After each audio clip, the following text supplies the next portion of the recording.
Banana bread experts. At this point. I'm Annie. I'm Morgan. And this is our banker, Dennis. Hi, I'm Dennis. They came in and were looking for financing. They needed some seed money to get the business going. I was with him when I got the news that we had gotten into our dream retailer. I said, you allowed us to get here. I live vicariously through all my customers, and this was just incredible. I could share in that victory with them. It sounds like you made that victory possible. I had a little something to do with it. Their first ball, their first uniform, their first number, their first teammate, their first goal, their first coach. We take great care in making sure their first isn't their last. We're so much more than a soccer class. Come play with us today at kickstarttoddlersoccer.com.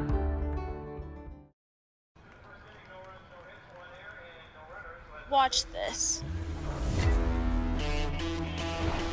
When you watch me play, you support all of us. You show your daughter her future matters. Take the shot.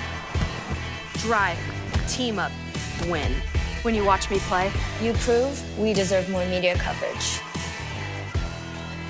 When you watch the game, you change the game.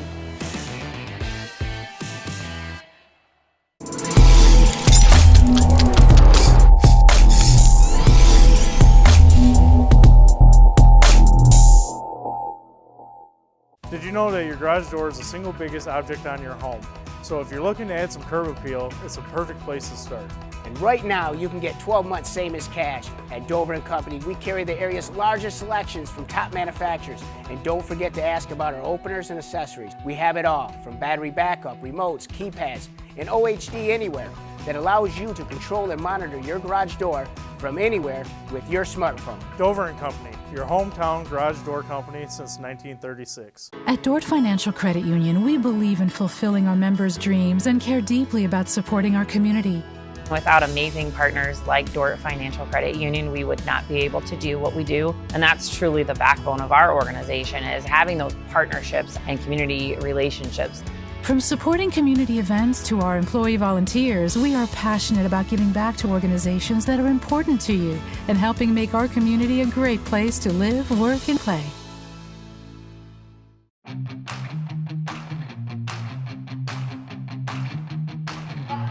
3, 2, 1, go.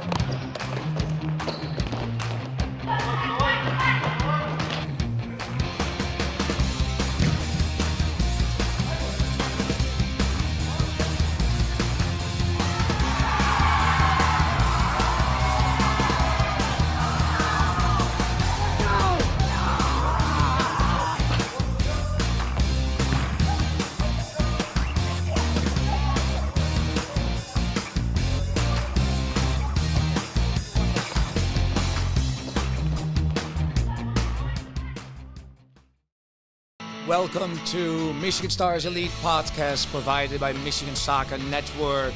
My name is Erwin van Elst. I'm the Director of Coaching for Michigan Stars Elite, and I'm here today with our General Manager, Dan Chun.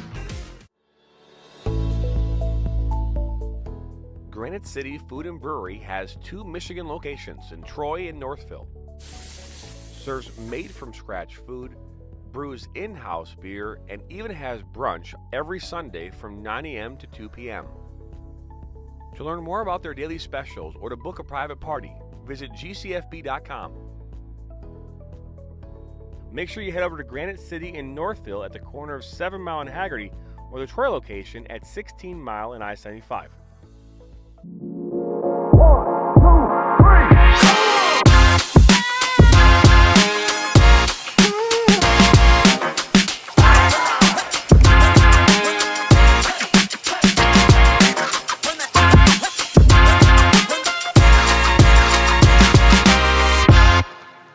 Hi, my name is Paul Tinian. I'm with the Michigan Jaguars. I'd like to welcome all of you to Michigan Jaguars Monthly and thank Jonathan for the invitation to be here on MSN. Just wanted to let everybody know that this will be an inside look at our club, and every month we'll be providing some new hosts and maybe some new guests that we're inviting in to get a better idea of what's going on in and around. Now Worrell has a good cutback from him. He'll fire one, and that's going to go in! We like to do it before we go out on the weekend. We do. We do it every week. Whether we need to or not. We did it today. It was really dirty. My parents do it every day. Hey, kiddo! Do it every day with the Unlimited Club only at Jack's Car Wash. Protect your car from the hot summer sun, dust, dirt, and contaminants all summer long with the Jack's Unlimited Club. Join today, starting at just $24.99 a month. Every small business has expenses as it grows. Whether you're a farmer, a wedding planner, or anything in between, PFCU can help. With a suite of business services, we can help build your business. Are you looking to grow here in 2023? Let the Michigan Soccer Network help you and your restaurant fill more seats. Help you and your law firm get new clients. Help you and your dental practice find more patients. Find more roofing customers for this upcoming summer. And to help you and your medical practice find new patients. To learn more or get started, visit MichiganSoccerNetwork.com.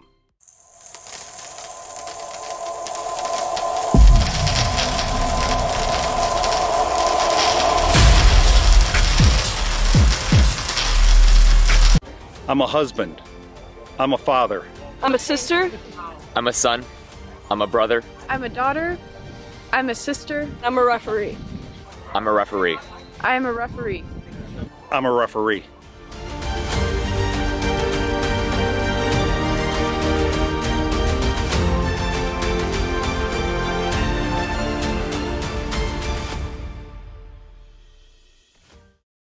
I work in nursing home, I work in the restaurant, and I own my own food truck. And I bank with Huntington. I used to always look at that sign, come on, own your own home. So one day I just said, okay, I'm gonna go talk to the banker. And he didn't tell me, no, it's not possible. He told me anything was possible. And that made me feel good. Hi, I'm Veronica, and this is my banker, Roger.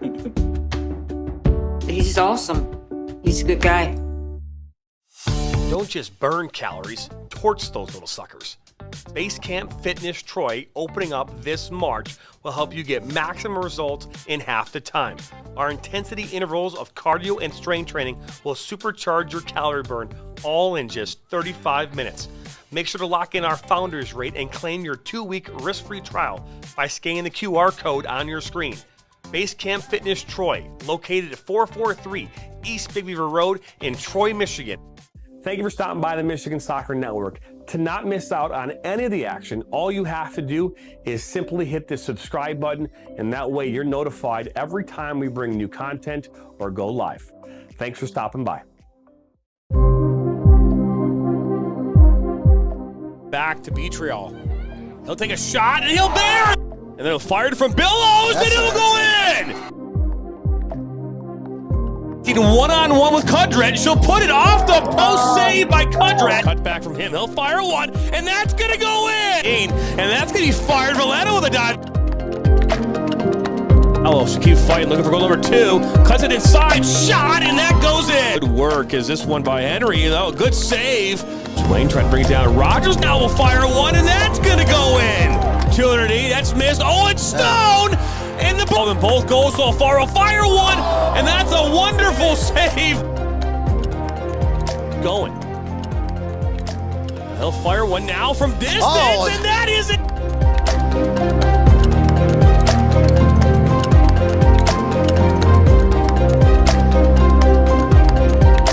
This is high kick, but they're going to keep playing. Kim has it now. Johnson with a shot, and that's in!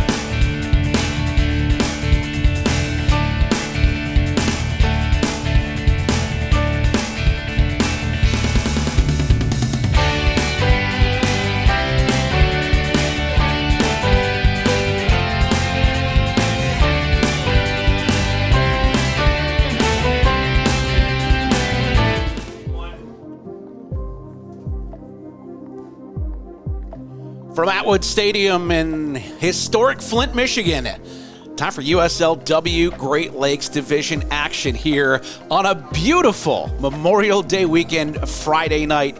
It's Flint City AFC and AFC Ann Arbor locking horns for the 4th time in history here in Flint tonight. Alongside Lexi Ayala, my name's Dave Ellis. We'll be bringing you all the action from the Robert Smith press box here up on top of Atwood Stadium.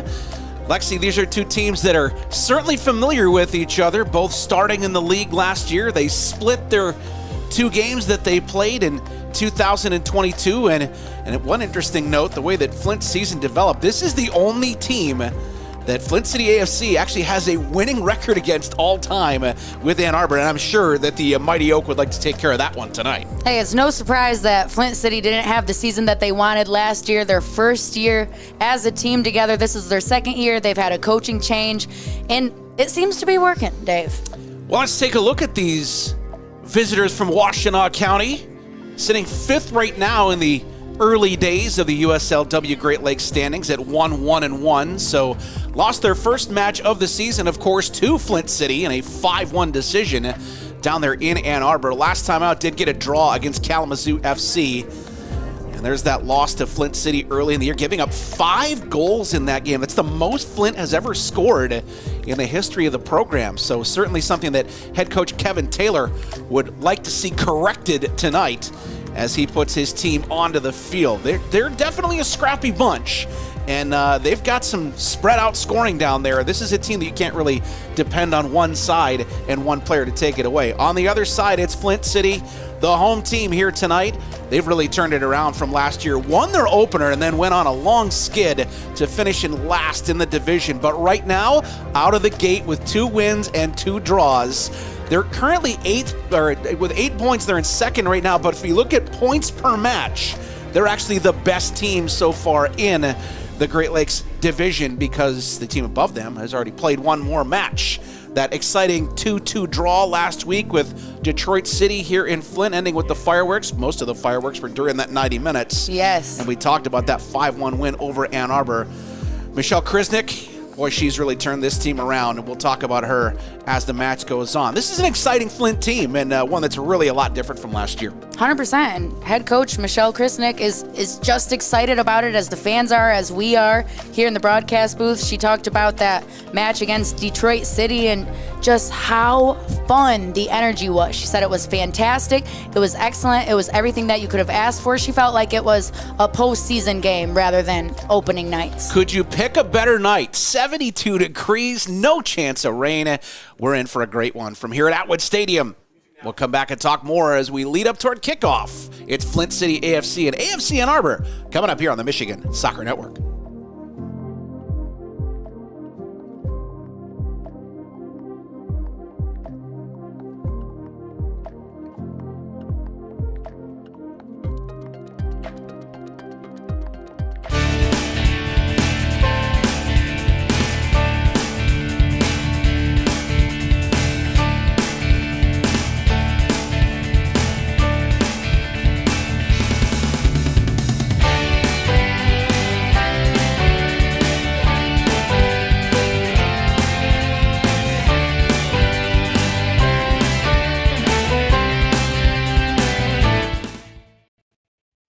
At Dort Financial Credit Union, we believe in fulfilling our members' dreams and care deeply about supporting our community.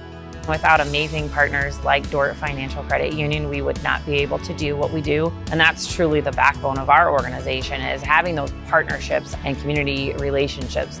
From supporting community events to our employee volunteers, we are passionate about giving back to organizations that are important to you and helping make our community a great place to live, work, and play.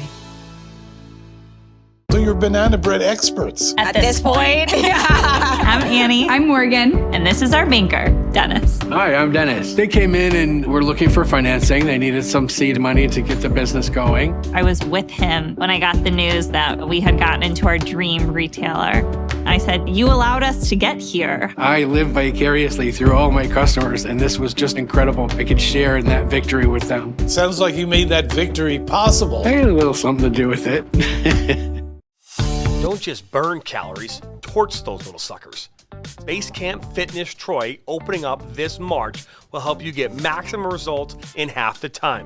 Our intensity intervals of cardio and strength training will supercharge your calorie burn all in just 35 minutes. Make sure to lock in our founders rate and claim your 2-week risk-free trial by scanning the QR code on your screen. Base Camp Fitness Troy, located at 443 East Big Beaver Road in Troy, Michigan.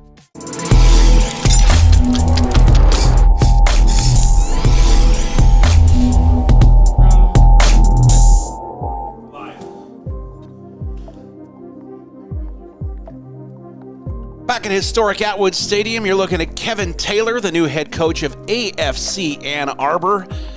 He's a guy who definitely knows the program, played for the men's team, and he's got some legacy in Washtenaw County, too, as a former Michigan Wolverine, a big performer for their coach back in his college playing days.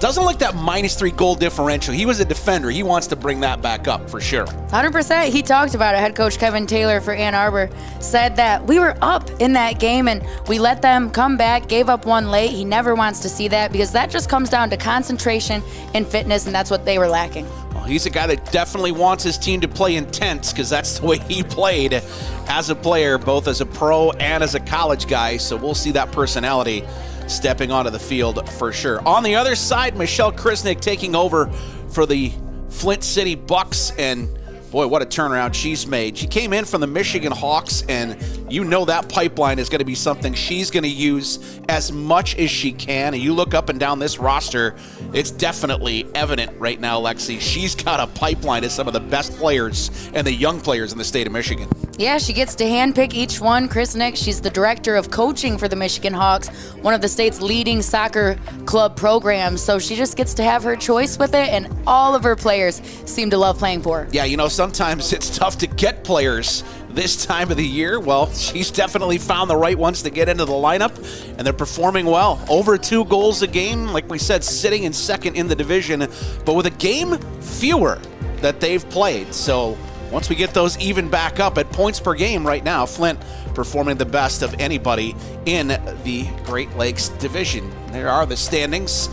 Kalamazoo with that extra draw, and that gives them the 9 points. Both of these teams undefeated, but a win tonight for Flint City AFC would put them into first place on an equal number of matches played. The Cleveland Force sitting on the bottom there, and AFC Ann Arbor hoping to come off that tie at 4-4 down there with Midwest United FC.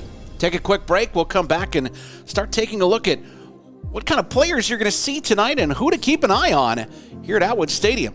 You're watching Midwest League Soccer from the Great Lakes Division in USLW. Dave Ellis, Lexi Ayala back here at Atwood Stadium right after this.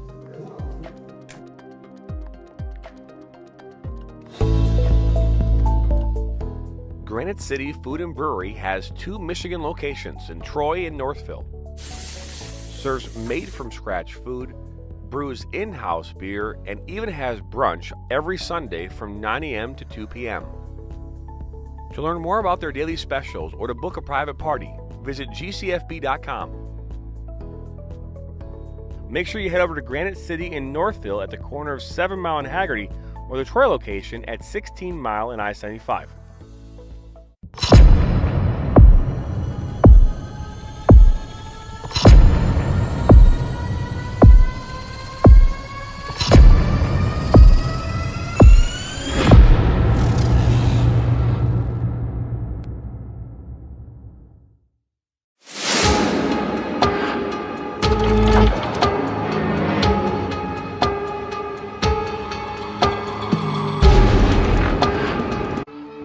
their first uniform, their first number, their first teammate, their first goal, their first coach. We take great care in making sure their first isn't their last. We're so much more than a soccer class. Come play with us today at kickstarttoddlersoccer.com.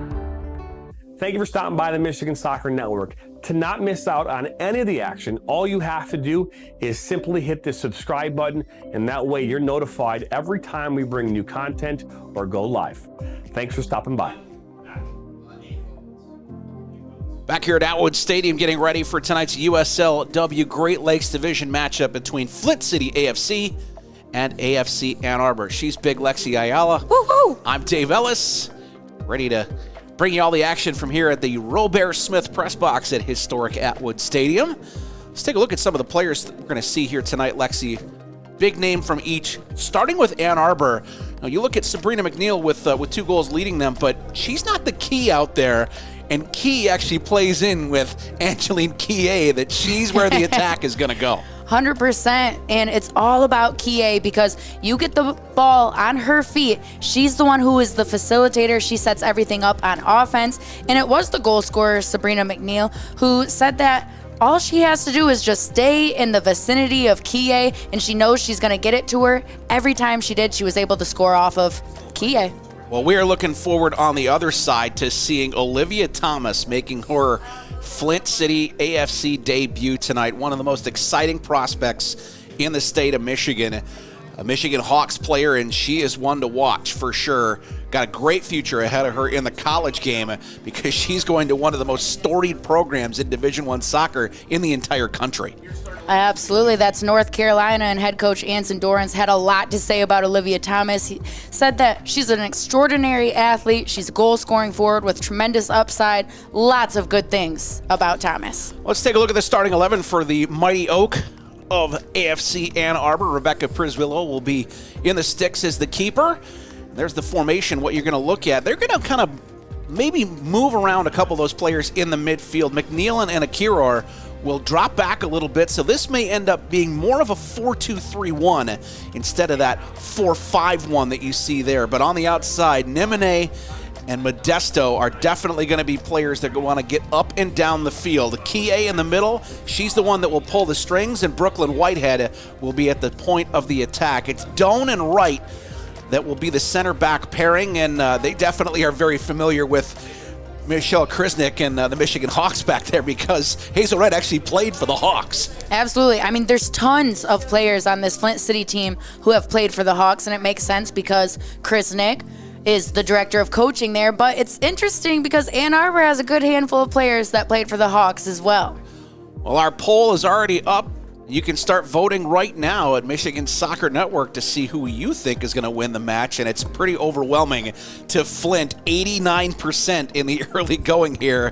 We'll see if that evens out. Speaking of numbers, here are the ones you're going to see on the field for Flint City AFC. It's Peyton Northrup that will be in goal tonight. The first time ever that Kayla Shook does not start a match against Ann Arbor for Flint, so that's a bit of a change. And in the middle of the field, it's really, you look at that as a 4-3-3, but this is a very fluid formation. You're going to see a lot of these players moving around the field.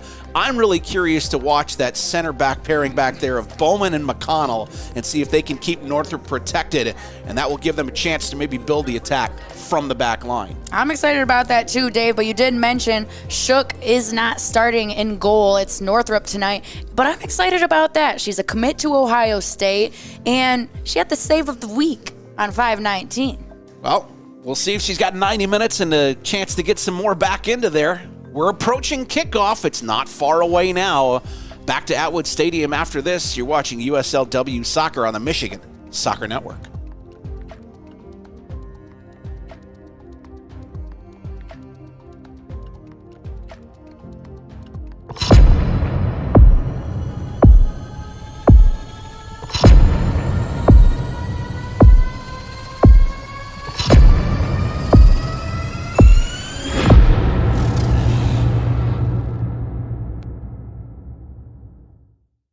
I work in nursing home, I work in the restaurant, and I own my own food truck.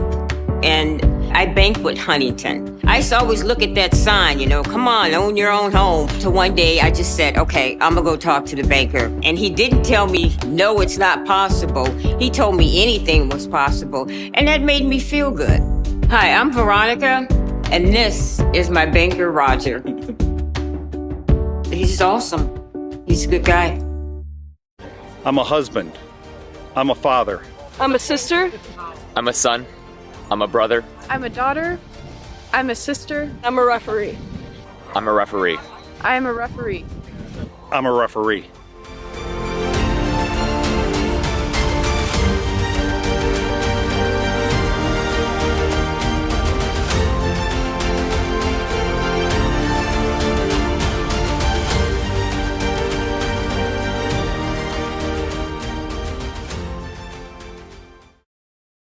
Now Worrell has a good cutback from him. He'll fire one, and that's going to go in!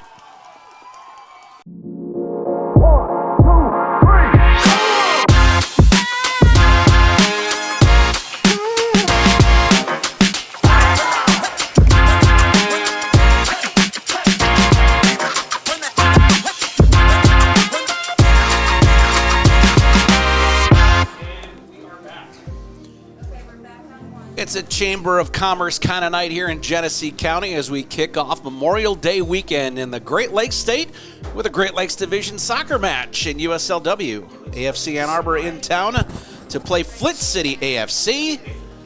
She's Lexi Ayala, Big Lexi U. Exactly. And I'm Dave Ellis. Back on the field, that's Kevin Taylor talking to his mighty oak of AFC Ann Arbor down on the field, and we're still awaiting the arrival of Flint City onto the field. George's Soccer Supply bringing you tonight's match along with Dort Financial Credit Union.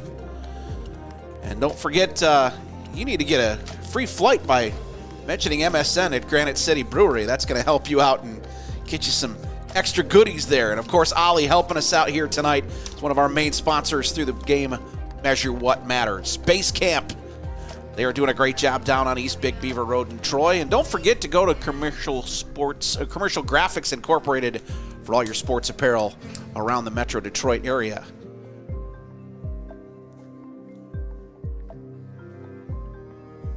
Dave, I will say, though, you got me excited talking about a free flight. I thought you meant the airplane. I was ready to go out on vacation. I'll mention Michigan Soccer Network all day, baby. You are not leaving now because now we got soccer in town, and now we know that we've got stuff going on because dang right. Here comes Flint City AFC out of the locker room, those sharp-looking, gradated red to blue uniforms, and they look sharp in them, and they're hoping to have a sharp performance with their play here tonight, walking on. What a gorgeous night here at Atwood Stadium. The sun's going to be a little bit of an issue for the team that's going to go left to right across your stream to start here, Lexi, because it's going to be going down right over the corner of the stadium. So if you win the toss right now, are you thinking, maybe I don't want to go that direction into the sun in the first half, and maybe you'll take the shade instead? Absolutely. I mean, the sun is blinding today. It's not too hot, but it's where the sun just is so bright, my eyes just start crying like I've been hit in the nose.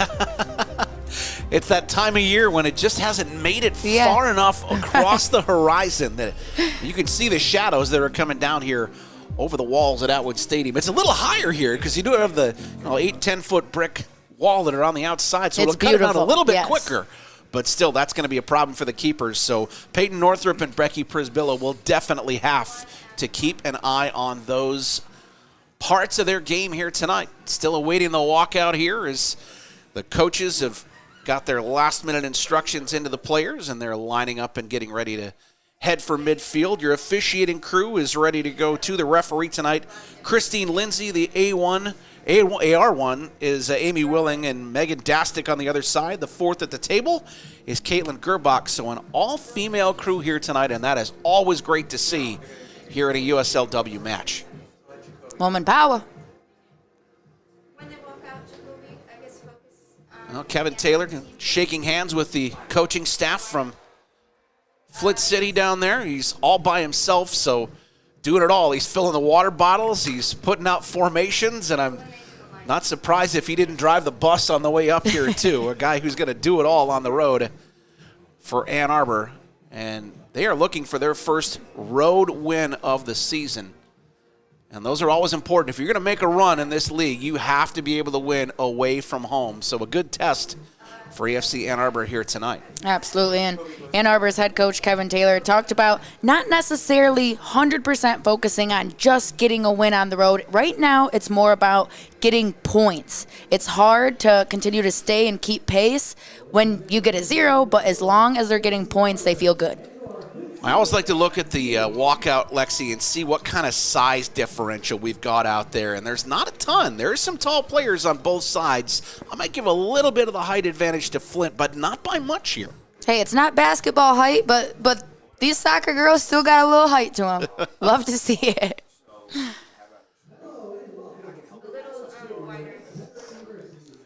Lineups being introduced on the field right now.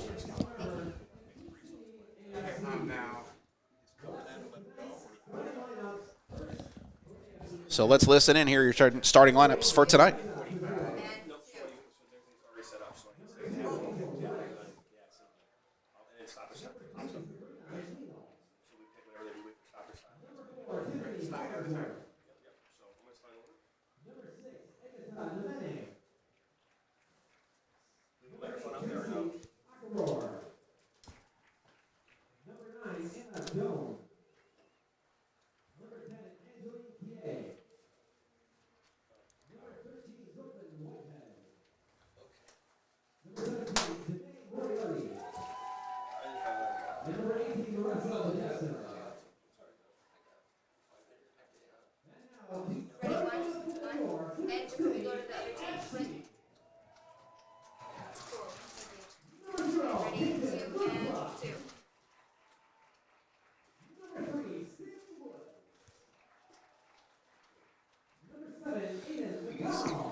Forward to seeing her in the red and blue here tonight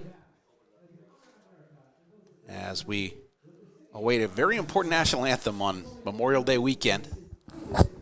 So we'll take a break and enjoy the Star Spangled Banner.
Immaculately performed national anthem, and we're getting ready for kickoff here as we get the Big B ball delivery coming onto the field for the officials to kick off tonight's USLW match.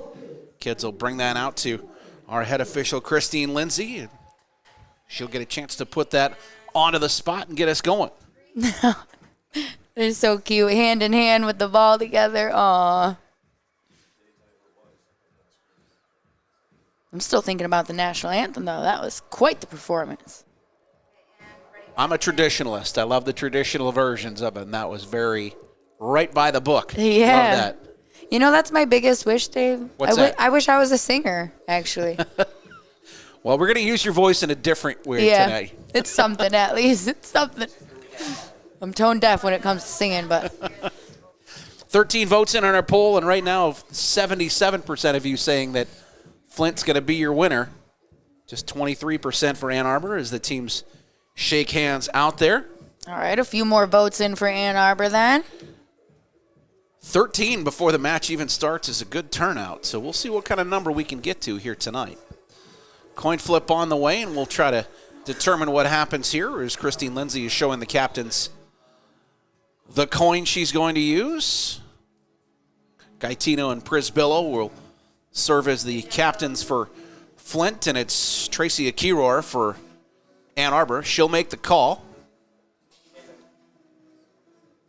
Okay, so that was a catch. Looks like Flint wins the toss.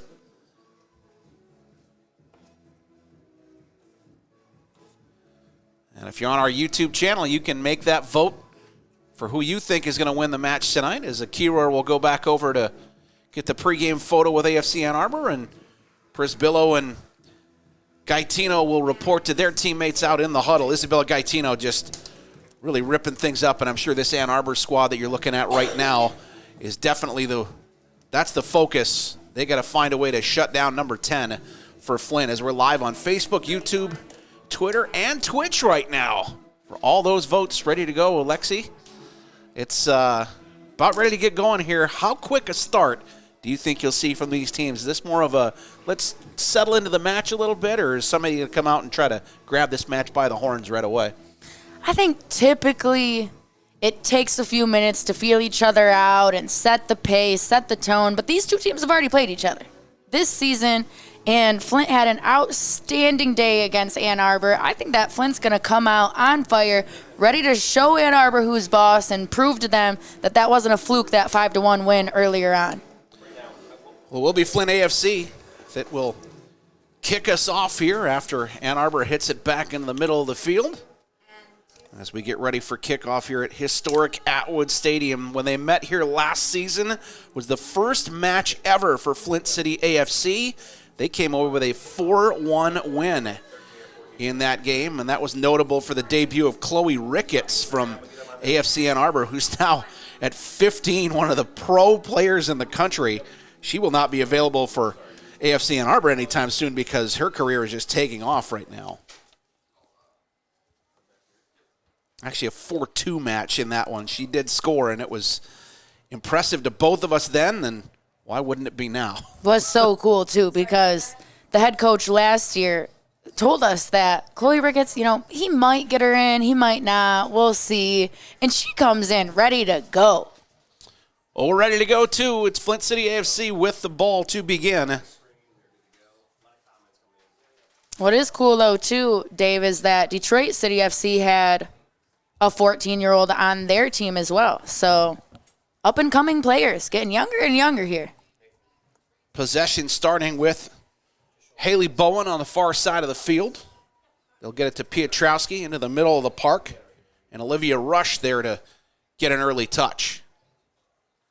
Piotrowski to the outside, looking for the run there of Ava Akil.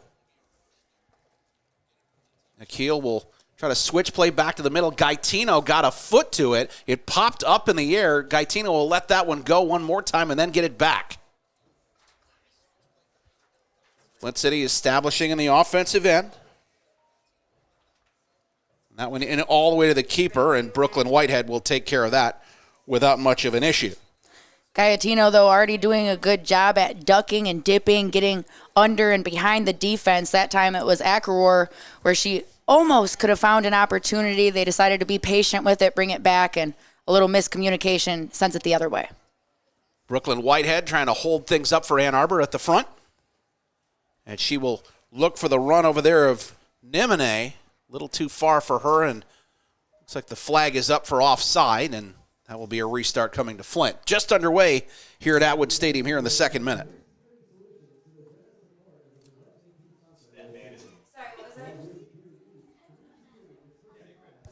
Votes all flying in for our poll to see who you think our winner is going to be tonight. It will be Rebecca Prisbillo on the other end watching Peyton Northrup put this one back into play. Got all the way to the front. Ann Arbor will take over there with Sabrina McNeil. But she can't get it any further than the middle of the park, and Mac Midgley got a touch. Instead, that will come back for a restart to Ann Arbor. Ann Arbor's back line looks really well communicative, if that's how you say the word, Dave. But they're on a string. It is now. Big Lexi made it a word. But they just stay on a string together. They stay on that line. They're talking. You never see anything slip up so far in this one on that back line. Little touch to the inside. Rush read that pass, and she's in control. We'll get it back to the center back pairing, and Hayden McConnell will send that one forward. Here's a first chance to open things up for Thomas, just a little bit too far, even with her speed. And that's out for a goal kick. And to me, it does seem like Flint wants to get off and out to the races immediately. They're trying a couple of those over-the-top balls, trying to get their wingers to really stretch and run, sprinting in a fast break. That ball, just a little too much heat on it. Well, Prisbillo will put it back into play, and Ann Arbor will play out of the back. That's trouble right now. Flint City turns them over. Rush with the ball in there. Midgley then had it taken away. And now out to the outside, it will be a Kiror to try to settle things down for Ann Arbor. Unfortunate for Flint getting that ball so close to their own goal. It was Woods with just a missed touch to her teammate on that last one to give it back to Ann Arbor. That head will go all the way to the back line, and Modesto waiting outside for that ball, and she'll have to turn back around there as Piotrowski was right on her. And then she hit the deck, and that will be a foul, our first of the match. That's all right, I think fouls just mean you're trying hard. That's my motto. Well, aggressive soccer is back in town here. That ball taken down, no problem, by Haley Bowman, who's played every minute so far this year for Flint. And they'll send it all the way back for Peyton Northrup. Northrup to the outside, McConnell there.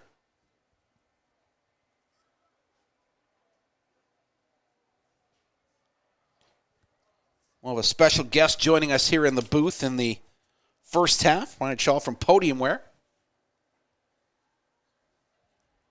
As Thomas will come forward. A little heavy touch to start there, but that ball will go to the outside, and I thought the flag was going to come up, and it is, as Sammy Woods had straight offside. And that's just smart by the defense, because that ball went over the top, and Sammy Woods looked like and felt like she was following from behind, trying to put the speed on, but the back line did a good job defensively to stay forward and get that offsides call. You can already see the interchange there, too, as Woods has come out of the middle, and it's Thomas that will be running the central channel. So a quick adjustment there from Michelle Krisnick. And Flint City AFC will control in the middle of the park with Midgley. Back for Bowman. Bowman forward for one more time, and now Piotrowski to the outside. Now Thomas will come out to get this on the right wing and cut to the middle. Got away from one tackle and a second. Well, you can see that power she's got. And this time, Danae Moriarty will take it away, and then back to the middle for AFC Ann Arbor. Nice step in there to get around the first ball, but hunting down there is Gaetino, making it tough in there on Kie.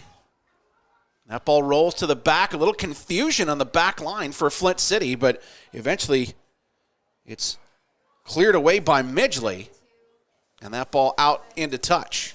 Nemene almost got a piece of it, too. Good for her for not giving up on that play, even though it looked like Flint City would have easily had it covered and collected to clear out. Here's Olivia Rush. Double teamed back there. She'll have to retreat with the ball. And they'll head long with that Ball that will get all the way down into the feet of Rebecca Prisbillo. You can tell, though, that's Flint City's game. They've done it the past few games, and it's brought them a lot of success trying to get that ball over the top of all of the defense and just let their forwards run. Moriarty trying to switch play back to the middle. Bowman read that well. And she will drop that back for her defensive partner, McConnell. Good central pressure there from Ann Arbor to cause a turnover. Moriarty to the outside. Modesto trying to find some space, but it was taken away quickly. Gaetino, not just an offensive player, she is a dynamo all over the field. Modesto has a cool story, too. She plays at Louisiana Monroe now as a junior starter, but she was a transfer from Barton Community College, where she actually got to play with her sister. They're both from Brazil, and they got to play together for a couple years in college before that transfer. Good joust in the middle of the park there, and Midgley will come away with the ball. McConnell, good look forward. Gaetino, a chance to turn. Will chip it up the line. Hustling back to pick it up there is Hazel Wright, and she will just send it out and be safe and end up getting a throw for her team. Moriarty right back in for Hazel Wright. That ball taken away. Here's Thomas. Well, just couldn't find the right touch there to release the player coming through the middle, and Ann Arbor will get one more chance to get it out of their own half. To the far side of the field, that one will roll toward the touchline. A little pressure there and no foul. So Flint will retain possession with Bowman. Good athletic tackle there. No call for Flint City. Akeel pointing, trying to get players to move into the right spot there, and then Midgley couldn't make the turn. Ann Arbor will go all the way back to the keeper. This part of the broadcast brought to you by Granite City Food and Brewery. Eat good eats, drink good drinks, have good times. Visit the Troy location at the corner of I-75 and 16 Mile in Troy, or at the corner of 7 Mile in Hagerty in Northville. 9th minute, no score. Flint City AFC with another turnover here, and they'll try to come forward with it. Akeel hits the deck there, and that foul will be called on the captain for AFC Ann Arbor, Tracy Akiror. Quickly put back into play for Flint. Gaetino. That ball a little wayward over there, is trying to track that down as Worthman. Flint does keep possession. Little ball pressure there, but McConnell will stride forward. To the outside for Piotrowski. Out for Thomas. Got around the first tackle, will cross into the box, made it all the way in. The first touch came from Flint, but hooking it over the top of the goal on that. Not much of a chance to do anything with that for Sammy Woods, other than that was a hit and hope, and not much hope when it goes wide. Truly, I had a feeling that that play wasn't going to work out the way that Flint wanted it to when McConnell started throwing her hands up, a kind of like a, what's everybody doing? Where are you guys going? This isn't what we have planned by coach. And just not great touches, miscommunication, and a shot in the dark to end it all. High clearance in the middle of the park. Will eventually make it all the way back to Sophia Piotrowski. Quick pressure there, and Olivia Rush had to get rid of it fast. Flint still in possession, trying to go through the middle there, and Woods not able to control that. It will come all the way back for Bowman. Haley Bowman will go to the outside, and Worthman's there. Little space. Midgley, it went off a defender. Came off kind of wayward there, but eventually came all the way to the back line and heading it out as Bowman. That will be a throw coming for Ann Arbor. Flint has to just figure out how to do a better job at creating spacing when everyone is pushed so far forward. You had 21 of the 22 players on one half of the field. And when it's like that, that packed in, you have to figure out a way to find those triangle formations and get quick touch passes. Another foul there on Akiror, so a set-piece opportunity for Flint. They'll take it quickly. Midgley back outside for Worthman. Couldn't get it by the first defender. Midgley again. Now Rush. She's tracked back down there by Brooklyn Whitehead coming back to help out. McConnell will get this from Bowman, and she'll try the other side. Now she'll reverse it. Here's Haley Bowman again. Bowman, not a lot of forward pressure there. We'll get it in for Thomas, who switched sides. She's into the box. Tried to go to the front. It's in with the defenders, and then pushed loose by Ann Arbor, but still not clear. Flint still with pressure. Piotrowski. That ball goes wayward outside, but a good chance there. Best of the match so far, but not able to cash in was Flint City AFC. Oh, if I'm not mistaken, that was Ann Arbor's Anna Doan with the beautiful clear out. She's super strong on defense. She was the All Big South second team selection at UNC Asheville. Gaetino controlling that back for Piotrowski. She'll try to go long through the middle. Ann Arbor had that covered. Kie got it to the outside. She made the run to try to get it back, but a good tackle there by Piotrowski will put it out. This part of the broadcast brought to you by Commercial Graphics, the official graphics supplier of the Michigan Soccer Network. Here at Commercial Graphics, our specialties lie in print, design, signage, apparel, promo items, and vehicle graphics. You know, I also love all of the in-game adjustments that Flint's head coach, Michelle Krisnick, has already made in this game. You mentioned, Dave, sending Thomas over to the opposite side now, see if she can get some things going that way. Rush forward for Gaetino. Second time she's been able to protect that ball and make a turn. Got it forward for Akil in the battle down there with Moriarty, and that ball will go out off of the Flint player last. 14th minute. Piotrowski got the last touch there. And then asking for the tug on the shirt there was AFC Ann Arbor's number 18, Larissa Modesto. That ball loose through the middle, but cleaning it up is McNeil. And she'll get it back. Not able to control the second touch. Here comes Flint one more time with Thomas. Midgley. Gaetino. She's got a couple of long bomb goals already in this matchup. And she got her foot stepped on there. So that will be a free kick coming as just got a little tangled up. Looked like with Kie. That's what I'm thinking. So we'll see what kind of set piece is coming here. A quick one to the outside. Piotrowski will cross, but it's right into the hands of the keeper, Becky Prisbillo. And if you're Ann Arbor, you just have to stay on your toes at all times because Flint City, they do not take their time when it comes to the set pieces. They move as quickly as possible, see if they can catch you off guard in any position. Well, that's certainly been borne out so far here. They have not wasted a moment getting those restarts. Headed forward by Rush, trying to track it down on the far side. Flint does manage to keep it in as Akil was over there, but now McNeil will come back through the middle. Got around Gaetino. Got it back. Gaetino tracking right on top of her, not giving her anywhere to move, and she'll have to retreat and give it all the way back to Hazel Wright. Right forward. Headed away, and Ann Arbor just cannot get possession in the offensive end. That's one of Flint's biggest strengths is how hard it is for their opponents to keep possession. When Midgley looking for the run in there of Sammy Woods, but couldn't get it. That clearance went off the back of Gaetino. And Thomas just not quick enough to hold that ball in.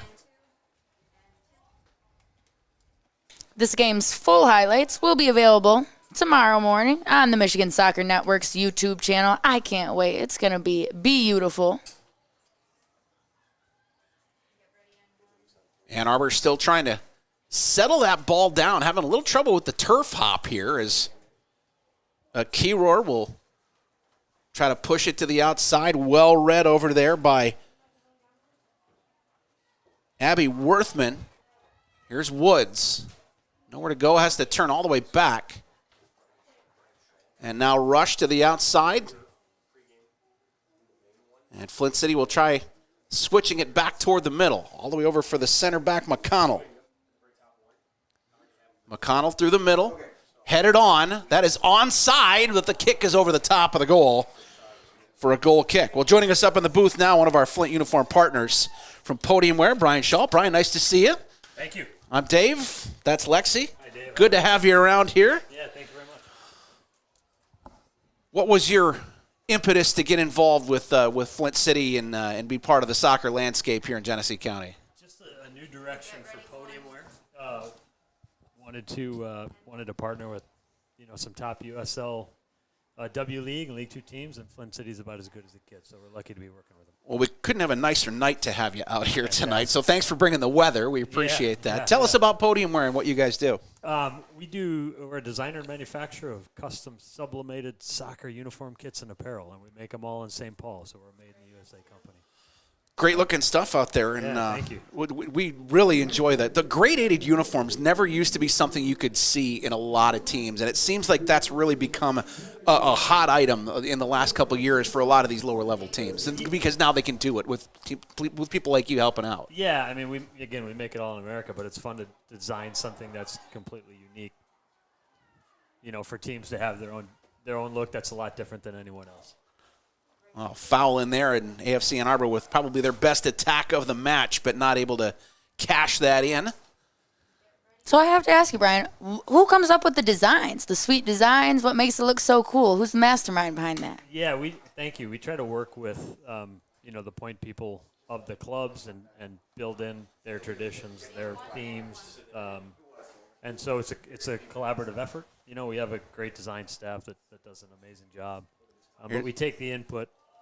Oh, pushed over the top. Olivia Thomas got that shot off, and Prisbillo got it all the way onto the football crossbar to knock it out of play. That will be a corner coming. That was a screamer. That was cool. Yeah, she can hit the ball. We certainly know that now, and we're just 19 minutes into this match. So let's get through this corner here, but what I want you to think about, Brian, is how many teams are you now working with, and how quickly is Podium Wear growing in this market? So let's see. Take a quick look here. It will be Mac Midgley that will deliver this corner. Left-footed, so it will be an in-swinger. And we'll see if she can find a head inside the box. Goes to the back post. Headed first from Ann Arbor. Will be out of the 18, but tracked down by Flint on the far side, and it's still not clear. That ball will roll out as Bowman will escort it to the line. So how many teams are you involved with now, and how quickly are you growing? Yeah, and we're growing like crazy. It's been an awesome year for us. In Michigan, in this local market, of course, we'd like to work with a lot more teams. We're fortunate to start with Flint, and hopefully the AFC and Bucks can both show off what we can do, and we can pull in a few more and work with them. So tell us about this design and what you've come up with for this season.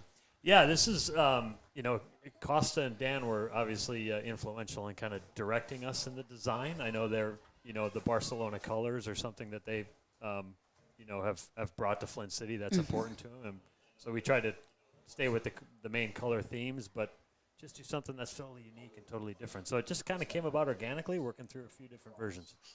That ball will come off of a head and get out of the 18-yard box. I will tell you, between Lexi and I and Ben Holden for sure, thank you for the numbers on the front of the shorts. I was going to say. Because it makes a huge difference for us when somebody doesn't have to turn their back and we can ID them that way. Glad we can help. Not only that, I am loving that the numbers on the back are a solid color as well.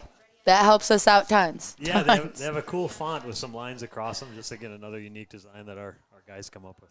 Midgley's corner again repelled by Ann Arbor, and they'll try to keep this ball in bounds, and could have been a break on there, but Piotrowski able to knock it away here in the 21st minute. Well, what's the next step for Podium Wear, and how much are we going to see you here this summer? Is this now once you got this uniform done, does that mean you're done for the season, or is this something that will be adjusted as we go? Yeah, I think there may be another kit that we add late in the season. Okay. We've had a little bit of talk about that, so we'll see, hopefully.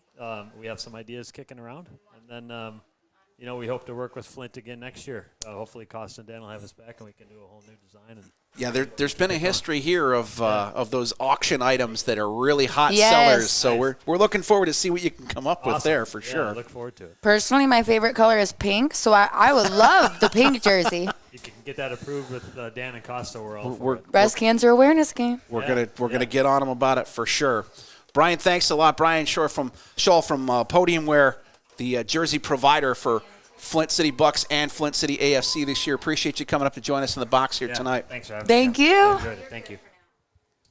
It's 22nd minute, still no score between AFC Ann Arbor and Flint City AFC. No score, but a lot of back and forth. That ball is bouncing like we're watching tennis. Boy, that's a bad turnover there, and AFC Ann Arbor couldn't make them pay for it.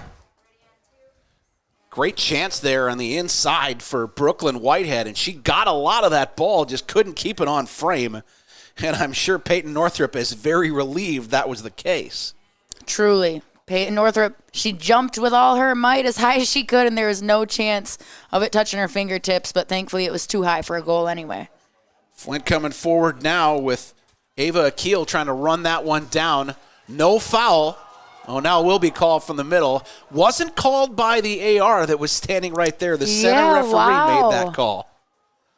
I'm really surprised the center referee still made that call after the close side did not. Keyror up for Kie, and that ball goes out of bounds, and it will be a throw-in coming here to AFC Ann Arbor. Well, the visitor's not really in any hurry to get this ball back in, trying to settle things down, and you can see why there is a quick turnover. Has got the ball back on the foot of Akil into the middle for Midgley. Thomas trying to ward off that defender, using her strength. Got around one, got around a second, but lost the ball, and then a foul will give the ball back to Ann Arbor. But you can see what a handful she is in the middle of the park there, Lexi.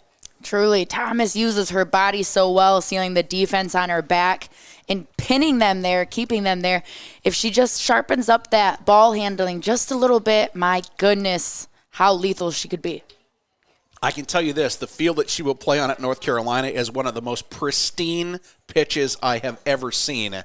So that can do nothing but help. And working with a great coaching staff with the Tar Heels there, boy, the amount of raw talent she's got, it'll be great to see what she does. But right now it's AFC Ann Arbor on the break, and that one deflecting off a defender in the first corner of the match coming for the visitors here in the 24th minute. And it was North Carolina's head coach, Anson Dorrance, who talked a lot about Olivia Thomas, signing her to the new recruiting class, about how she's such an extraordinary athlete, a goal-scoring forward with tremendous upside. He said she's also, though, an exceptional student with high aspirations both academically and athletically. Got to keep that in mind. It's always student before athlete. Angeline Kie will be responsible for delivering this corner. It will be left-footed, so an in-swinger.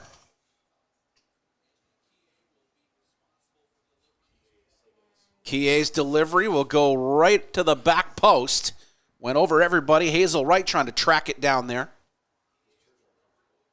Wright went off of Gaetino. And now here's Thomas with some space to run.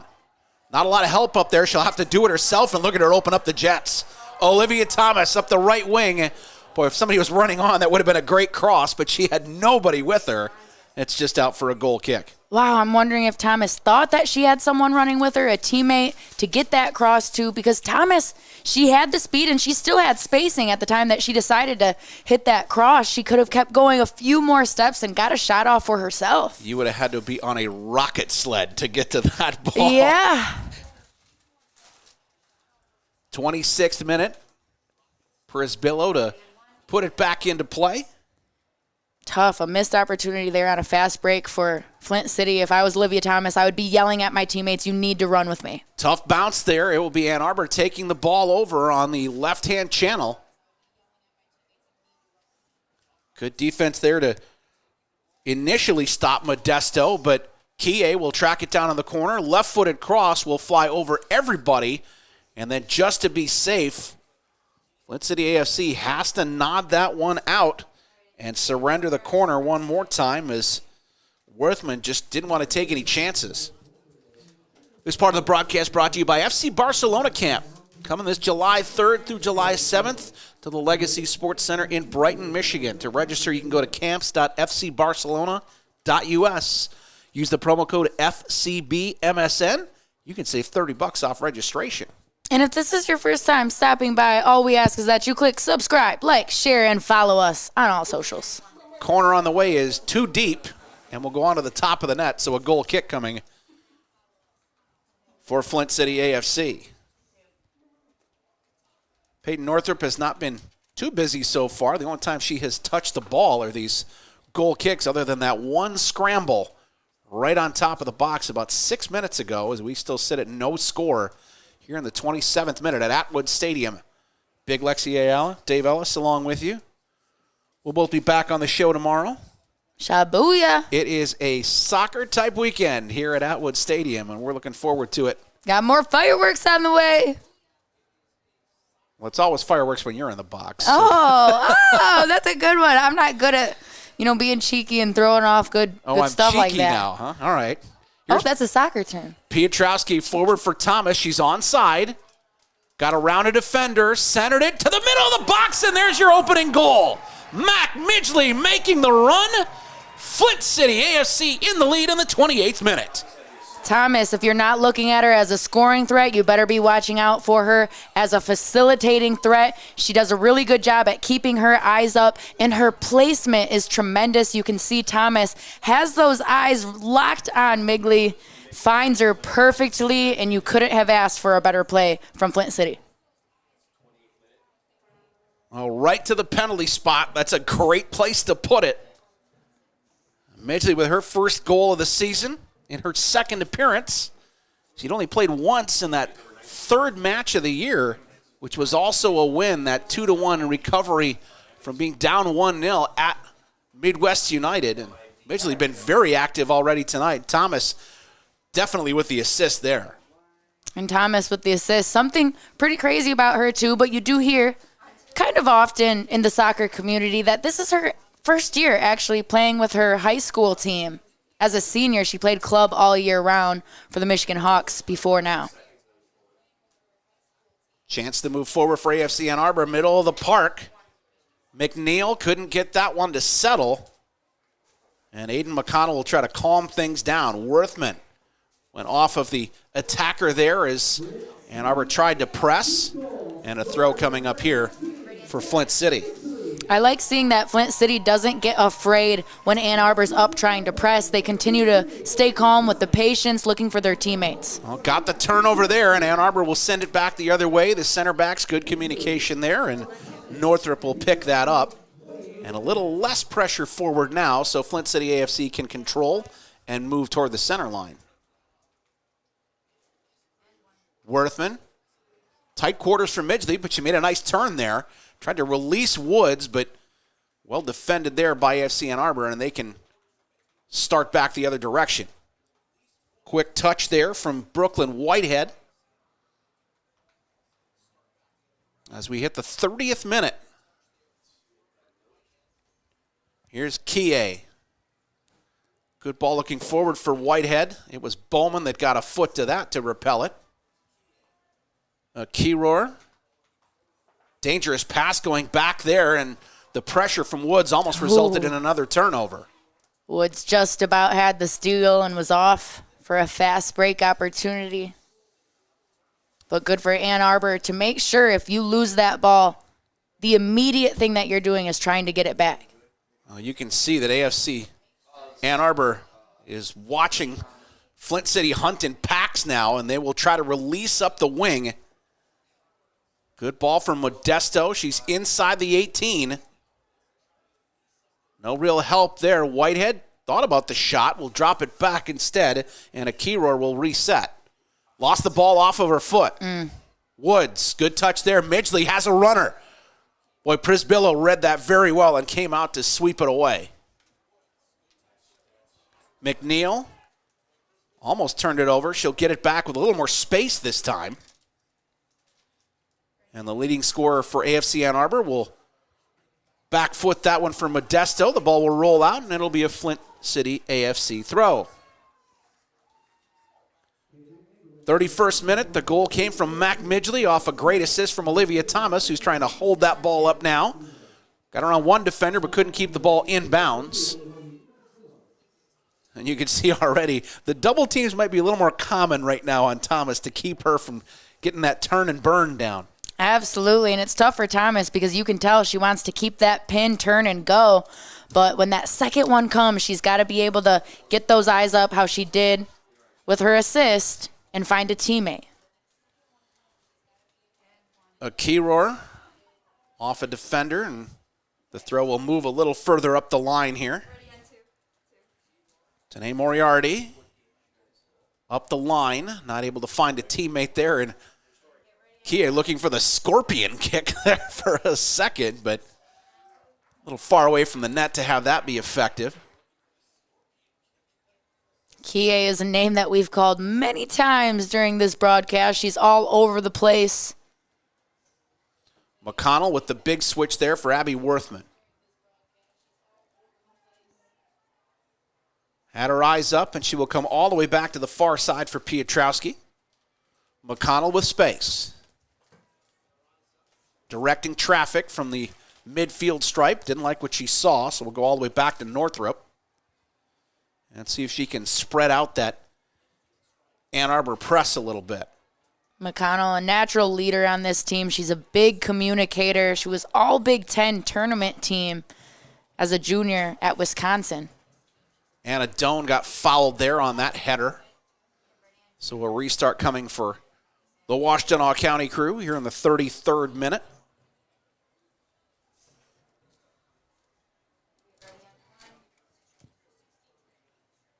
And she's standing over the ball now.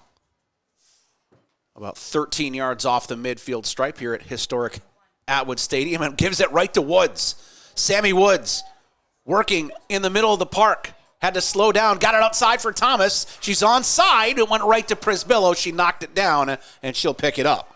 Had some venom on that shot, though. Sure did. Had my blood pressure pumping. If I had my Apple Watch on, it told me to take some deep breaths right now, because what a play, and that's on the importance of capitalizing off of your opponent's mistakes. That right there was a situation where Ann Arbor was trying to clear it over the top and get some offense going, and Flint City able to go on a fast break 2-on-1 type of scenario. Boy, White had almost made the step around there, and Haley Bowman had to be perfect, and she was. Ann Arbor with a little bit more possession now, but Rush will take care of that this time.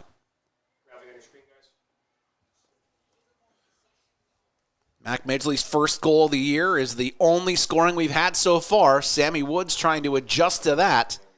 Into the 18, fought off there by Doan. A little contact for both of them, no call.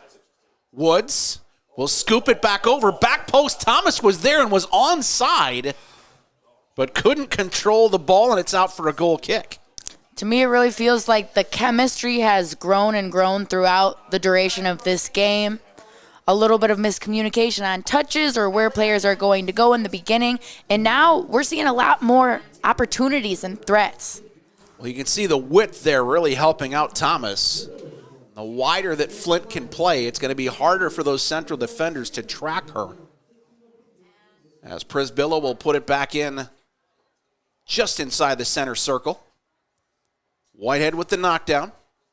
Bowman stepped to the ball. She'll control it even under pressure from McNeil. And it'll go all the way back for Peyton Northrop. Northrop right in that spot where the sun is going to be directly in her eyes. So if you're Ann Arbor, this is your sweet spot if you really want to affect the goaltender's vision. Up the wing, Thomas is onside, and she will be first to the ball. Help arriving in the box. Thomas will shape to the right foot. Got some space. She got clipped. Kept going, and an honest play there. She could have gone down, gotten the penalty, but kept playing, and Ann Arbor escapes. Love to see that tenacity out of Thomas. Playing tough, playing through the physicality. Whitehead forward on that far side, and Nimine was just a little bit too quick. And the offside flag up on the far side of the field. Nimine with the offsides call. I almost thought Thomas was going to get the offsides call on the opposite side. You saw one of the defenders slow up like she was trying to get in front of Thomas, get that call. Midgley, the goal scorer, with the ball. A couple of nice moves in the center of the field. She'll drop it off, and that one a little too hot on the outside for Piotrowski as Rush, I think, got a little bit excited to see her teammate that open. She'll put the pressure back on, and here comes Ava Akil.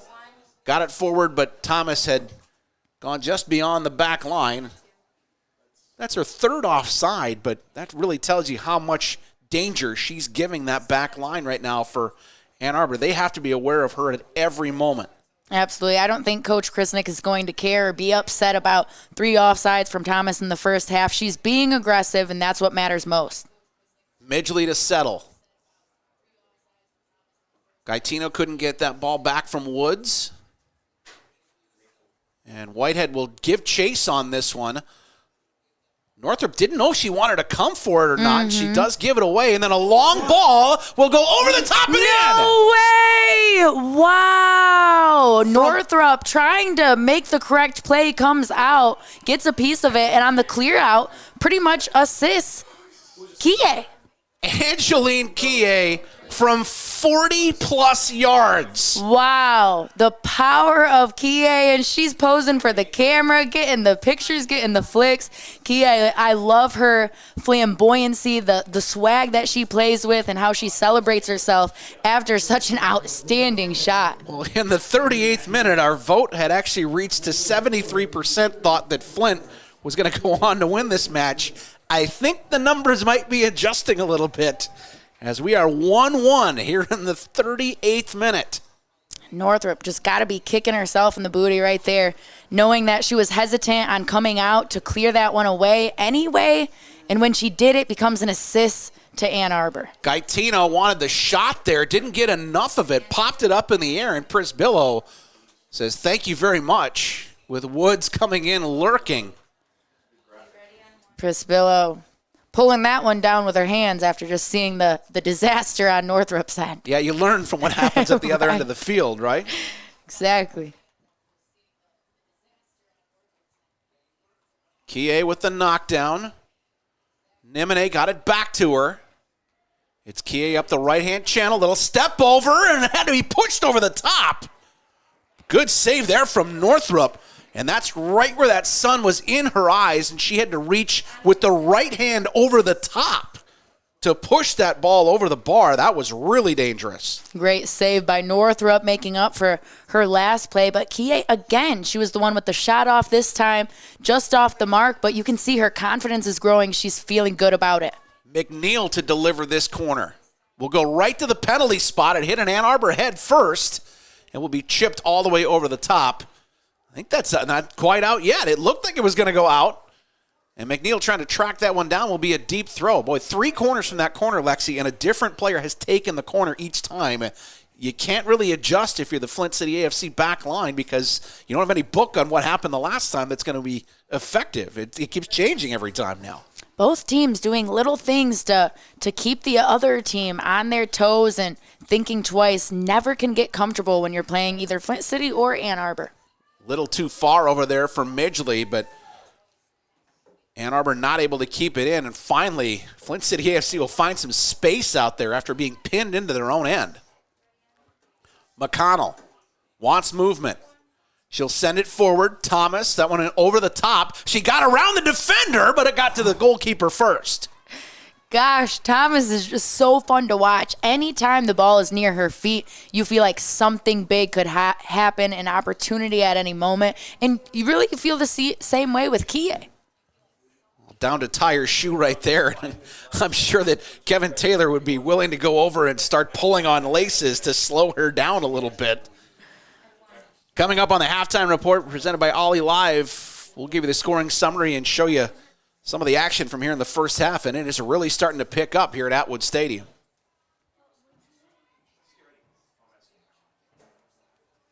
McConnell to the middle. Midgley trying to slip that one through. Perfectly weighted, but Prisbillo got there just in time. Wow. Prisbillo's been really special tonight with some sweet saves. She's got the guts to get out there and get on top of it.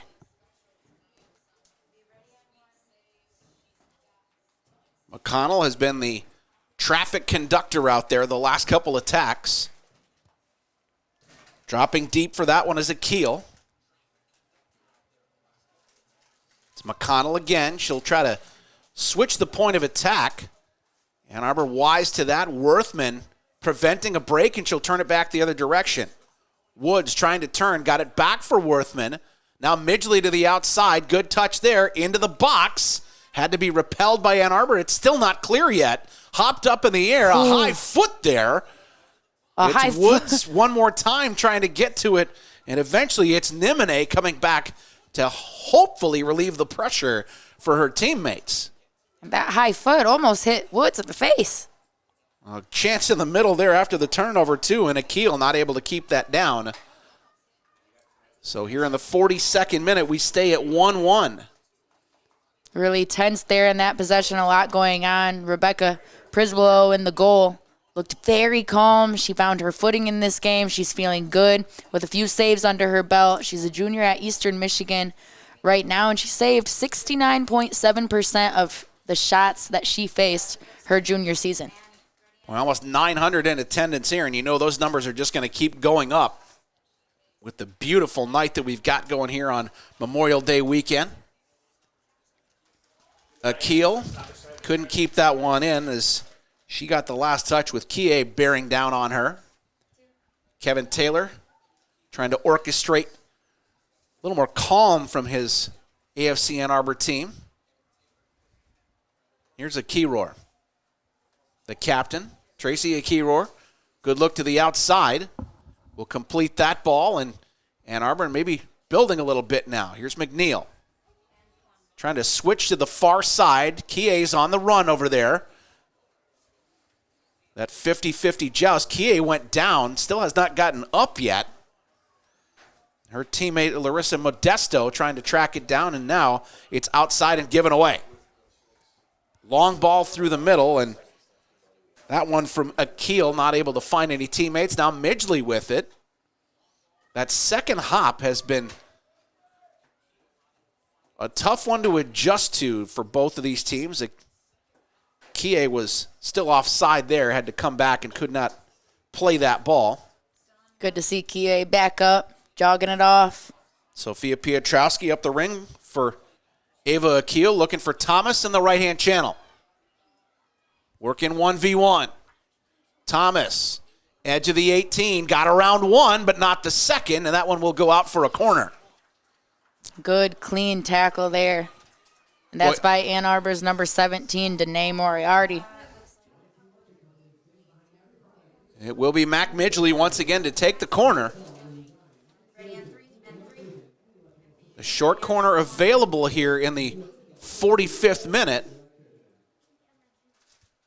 But she'll go right to the top of the 6. Thomas with a turn. Prisbilo was there. And in the scramble, she's got the ball. And Prisbilo didn't get on top of it initially. It was still kind of tucked out from her arm, and she got it on that second grab. What a great control there by Thomas right at the top of the 6-yard box. And Prisbilo had to be there. Prisbilo's gunning for her career-high 9 saves versus Western Michigan in her Eastern career tonight. That chipped over the top for Nimine. She'll track it down. Worthman got fouled. And Flint City AFC will end up with a free kick. Just about to hit the full 45. And we'll find out how much stoppage time we've got here in the first half. Looks like I saw 1 minute down there. And that would not surprise me. Been a quick moving half. Don't want to stop the momentum now. Well, Flint City AFC hoping they get the last attack here. McConnell will go all the way back for Peyton Northrup. And Northrup will just boot it long through the middle of the park. Gaetino got the first touch. Thomas warded off Moriarty. Then to the middle. That's loose. It's good. AFC Ann Arbor wanted the foul. They didn't get it. And in stoppage time, Flint City AFC coming up with the go-ahead goal. It's Thomas again. Thomas, so good, waiting and baiting. She let the defense commit fully to her before she passed that ball off. Gets another assist on the night. Thomas, I mentioned that she's playing high school ball for the first year. This year, her senior year. She has 11 goals in the first 3 games, not a single assist. And tonight, 2 of them already. Look at her. Sammy Woods, the beneficiary there He gets her second goal of the season. And we can't have too much time left here, but boy, those goals in stoppage time, almost like the one that Kie got that seems like a big mistake. Those stoppage time ones are killers going into halftime.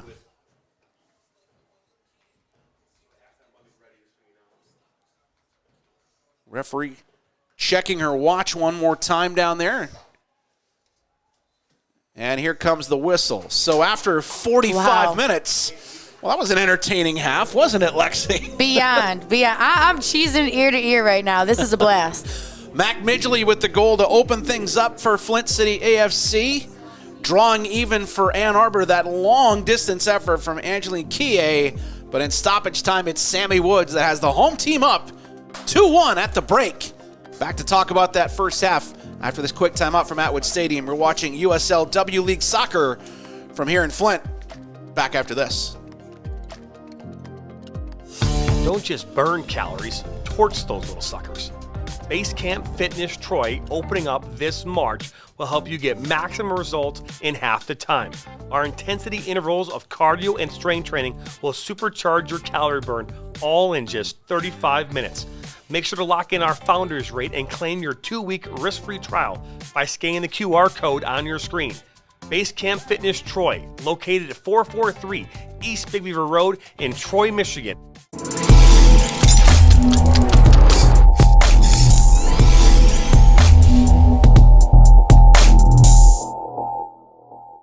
Clubs love Ollie because it helps them manage their club and accelerate the development of their coaches and players. Every soccer club talks about their focus on development, but nobody actually measures it until now. We've developed the capability for every one of your teams to easily capture pro-level game stats in real time using a mobile phone. It's one thing at the end of the day to look up the results for your club, but how valuable would it be for directors to actually see how each team played? How well did a team possess the ball and control the game? How well did they create dangerous chances inside the box? How did your top players perform? And how is each coach improving from week to week? Ollie provides this powerful data through a club dashboard that shows club results and lets you drill down into any game or player. Ollie also includes team and club management that lets you communicate instantly with coaches, parents, and players, and lets directors see every club event so they can easily coordinate visits to matches and training sessions. It's got everything you need in one simple app. Reach out to us to get your club started today.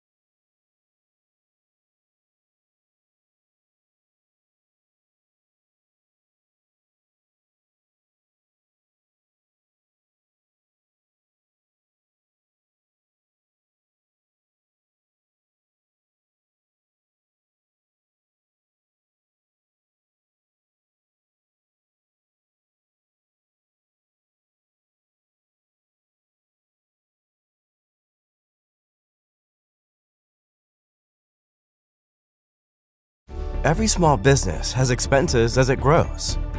Whether you're a farmer, a wedding planner, or anything in between, PFCU can help.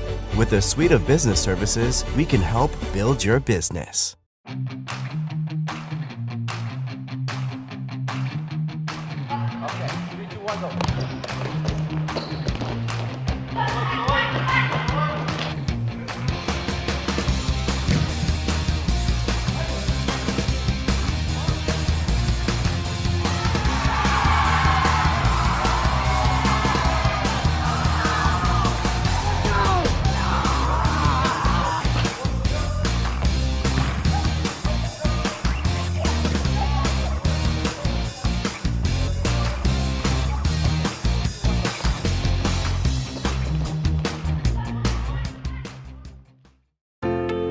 Are you looking to grow here in 2023? Let the Michigan Soccer Network help you and your restaurant fill more seats. Help you and your law firm get new clients. Help you and your dental practice find more patients. Find more roofing customers for this upcoming summer. and to help you and your medical practice find new patients. To learn more or get started, visit MichiganSoccerNetwork.com.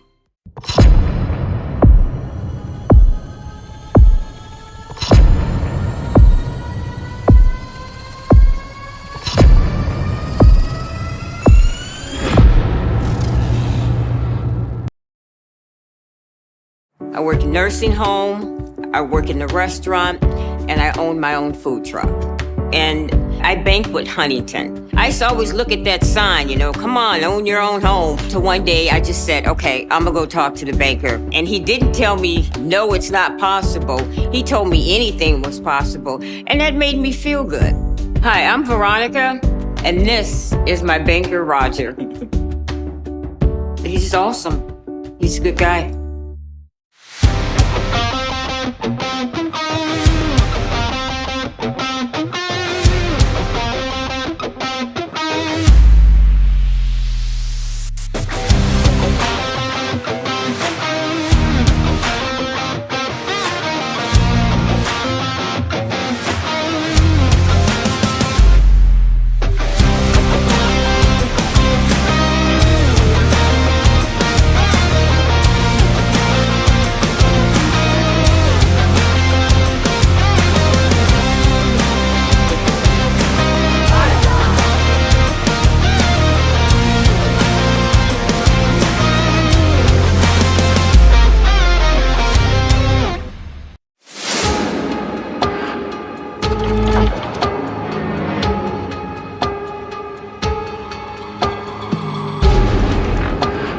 Every small business has expenses as it grows.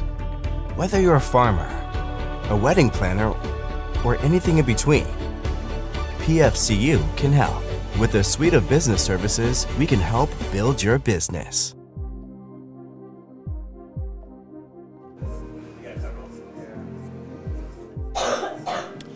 Halftime here at Atwood Stadium in Flint between Flint City AFC and AFC Ann Arbor. Halftime stats brought to you by Ollie Live Sports. In tonight's USLW action, you can see Flint City AFC definitely the lion's share of the attacks, with 11 of those taken and 5 ending up on target, 2 in the goal. Corners equal out at 3 apiece, and each of them have come in the same corners on both sides. The offsides, 2 of them came from Olivia Thomas, but she made up for those in the match.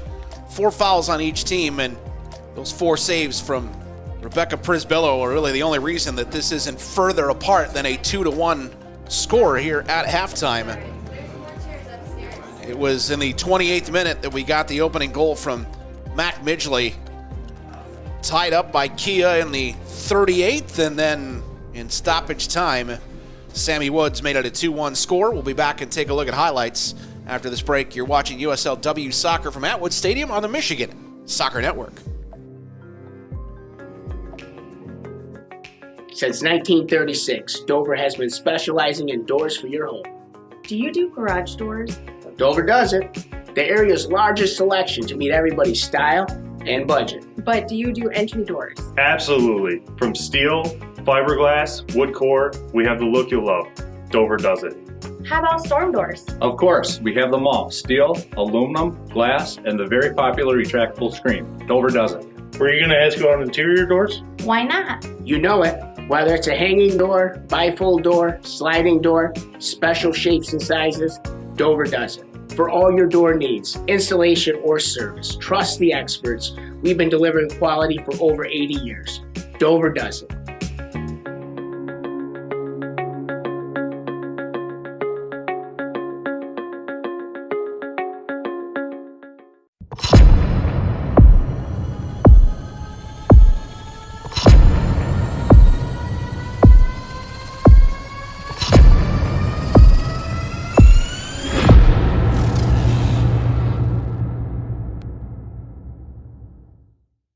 I work in nursing home, I work in the restaurant, and I own my own food truck.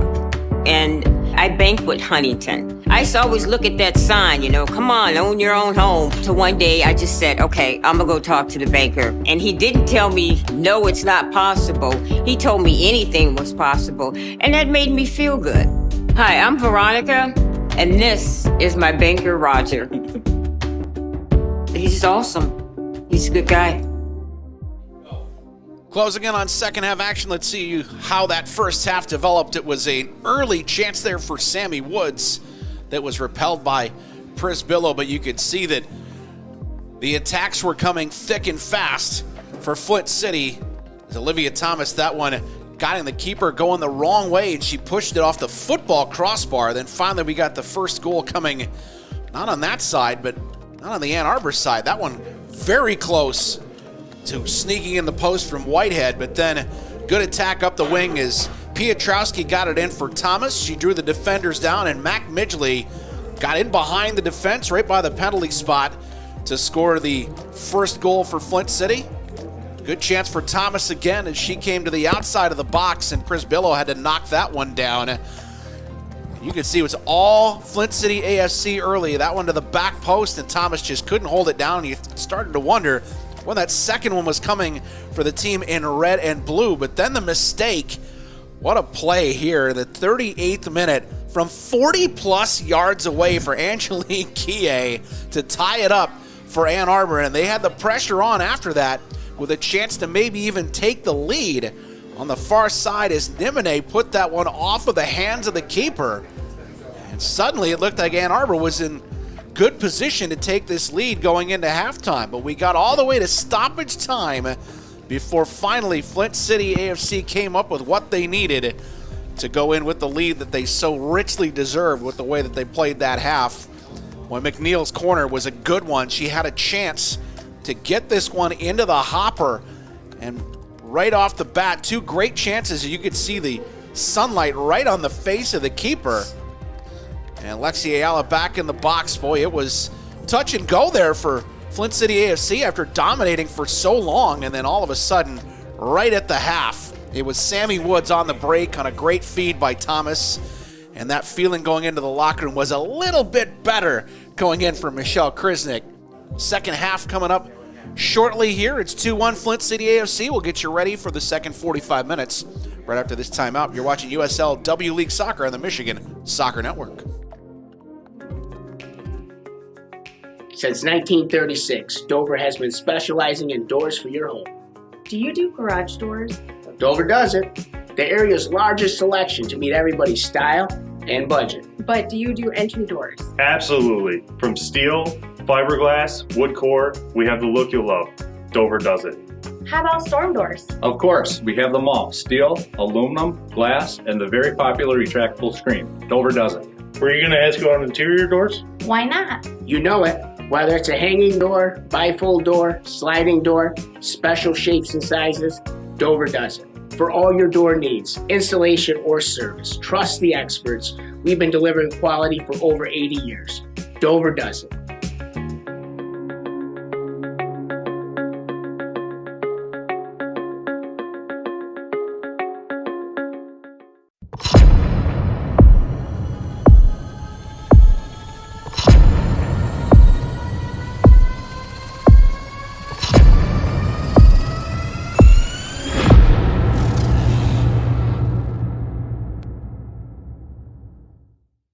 I work in nursing home, I work in the restaurant, and I own my own food truck. And I bank with Huntington. I used to always look at that sign, come on, own your own home. So one day I just said, okay, I'm gonna go talk to the banker. And he didn't tell me, no, it's not possible. He told me anything was possible. And that made me feel good. Hi, I'm Veronica, and this is my banker, Roger. He's awesome. He's a good guy. Welcome back. Big Lexi Ayala alongside Dave Ellis. It's 2-1. Flint City is up, and a big part of that is because of Olivia Thomas. She's got 2 assists on the night, the North Carolina commit. She's a score-first mentality type of player, but she's leaning into that facilitating tonight. Well, she was the player you picked as the one to watch tonight, so score 1 for Big Lexi. Right, hey. Knowing what's going to happen out here, man. She's been really impressive and running the channels, and she's been a good target in the middle, but also throwing those good assists in there. And the other players have to make the runs too. And Mac Midgley made the run for her the first time, and Woods the second time. So for somebody who has not played with this team yet, specifically. Now, I know she knows a lot of the players out there from her Michigan Hawks days, but it's been an impressive 45-minute debut. Right? I mean, the chemistry, it looks like this team has been playing together for years. They've got the chemistry down as the game went on. It got better and better, and Thomas leading that because she's such a score-first mentality player that she's hard to guard because then she'll sneak in those cutback passes and connect on some. Well, what do you think Kevin Taylor on the AFC Ann Arbor bench is doing to control Thomas in the second half here and keep this within a goal? I think Thomas's one weakness was when she was getting double teamed on defense. So I think it would be smart for head coach Kevin Taylor on Ann Arbor's side to throw a couple more players at her when she does have that ball at her feet. We got as high as 89% thinking Flint was going to win this match. Now it's down to 63. Ooh. So, well, this is not with 38 votes. There's still a lot to play for here in the second 45 minutes. And I'm sure the Flint City AFC players know this is not done and dusted by any stretch of the imagination. They've seen some talent on the other side of the field. And Angelique Kie, if you can score from 40-plus yards out, you're pretty well dangerous from anywhere on the field then. And last game Ann Arbor had against Kalamazoo FC, it was actually Kie who was playing as a sub, but Coach Taylor says it was a decision based on player management. He's trying to manage players' minutes so that they're not running themselves into the ground. And he said she's always a player that gives 100% and plays as long as he'll allow them to. So he wanted to just bring it back a little bit, but today it looks like she has the fresh legs and she's absolutely ready to go. Brooklyn Whitehead got us back into action here as we are restarted from here at Atwood Stadium, and the sun is no longer a factor on the field. Kie with a touch, and that one will go out. Quick throw back in for Flint City. I don't think anybody made any changes at the half, so the same starting 11 back out there for both teams. Haley Bowman trying to thread that pass through from Midgley and got it there. Worthman couldn't make that second ball go, and here comes Nimine. Boy, that ball slipped all the way back, and Thomas was lurking. Worthman outside, taken away from her. A Kiror. In for Kie. Kie will try to switch to the far side. That was read very well by Piotrowski on the far side of the field. And here comes Flint. Rush. Piotrowski. Boy, that one little sliver of sun over there, and she was in it. Forward for Gaetino. Made it all the way over the top of her. Prisbillo had to go with the foot. From the outside, Akil couldn't settle that ball, and Ann Arbor has got it at least partially clear.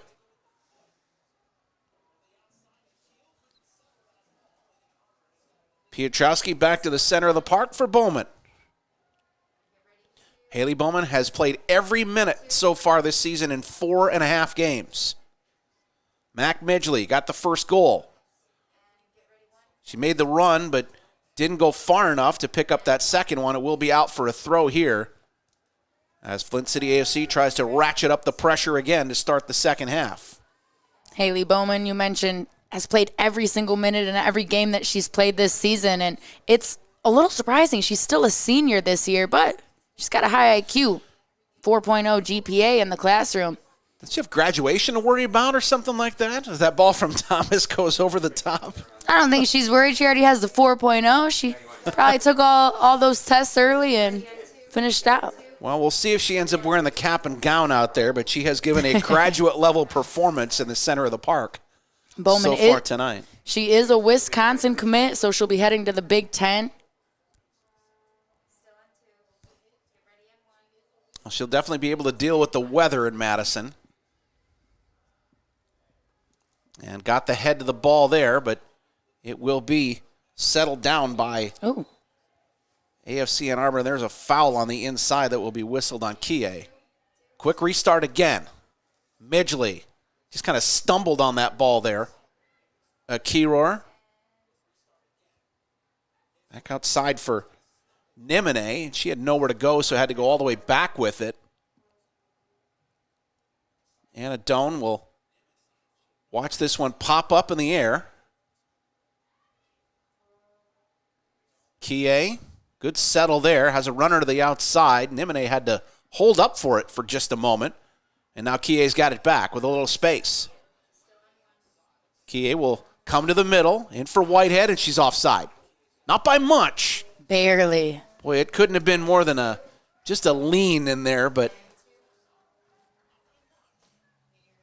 the flag went up pretty quickly. And Peyton Northrup coming back up to where the infraction occurred. It's tough. That's where IQ comes in so heavily in this game of soccer. You always have to know where everyone on the field is in comparison to where you're at. Oh, Thomas making that run up the outside. Gaetino's got it, and she'll slip it through. Thomas will be first to the ball. Her shot was in. Gaetino and Thomas. They will be teammates in North Carolina, and I'm sure Anson Torrance loved that play. 3-1, Flint City of the 2-goal lead. Gaetino giving the love back to Thomas. Thomas has been so good at placement today. And this time, it's Gaetino with the perfect placement, leading Thomas. She knows that Thomas has the speeds, could put on the jets, so she led her perfectly. You can see as Thomas starts from behind, comes up, beats that defensive player, gets that nice touch on the ball all the way to the back of the net. Yeah, she went to the far post there after Prisbillo had committed to the near. And Thomas building her resume again, now with a goal to go with her 2 assists. Well, more work to do now for Kevin Taylor. Midgley working up and getting a throw for her team. She's been all action in the middle of the park.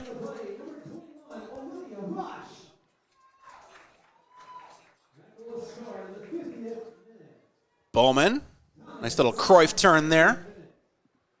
Got it back, and she'll get it over for McConnell. These two have been a good partnership in the middle so far.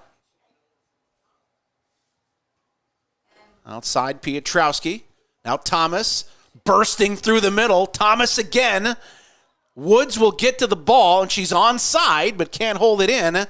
Last touch came off of the Flint attacker, and will be an offside on the far side. Well, it's Alexia, this may go a little bit past you, but this is a big day for soccer if your last name is Thomas.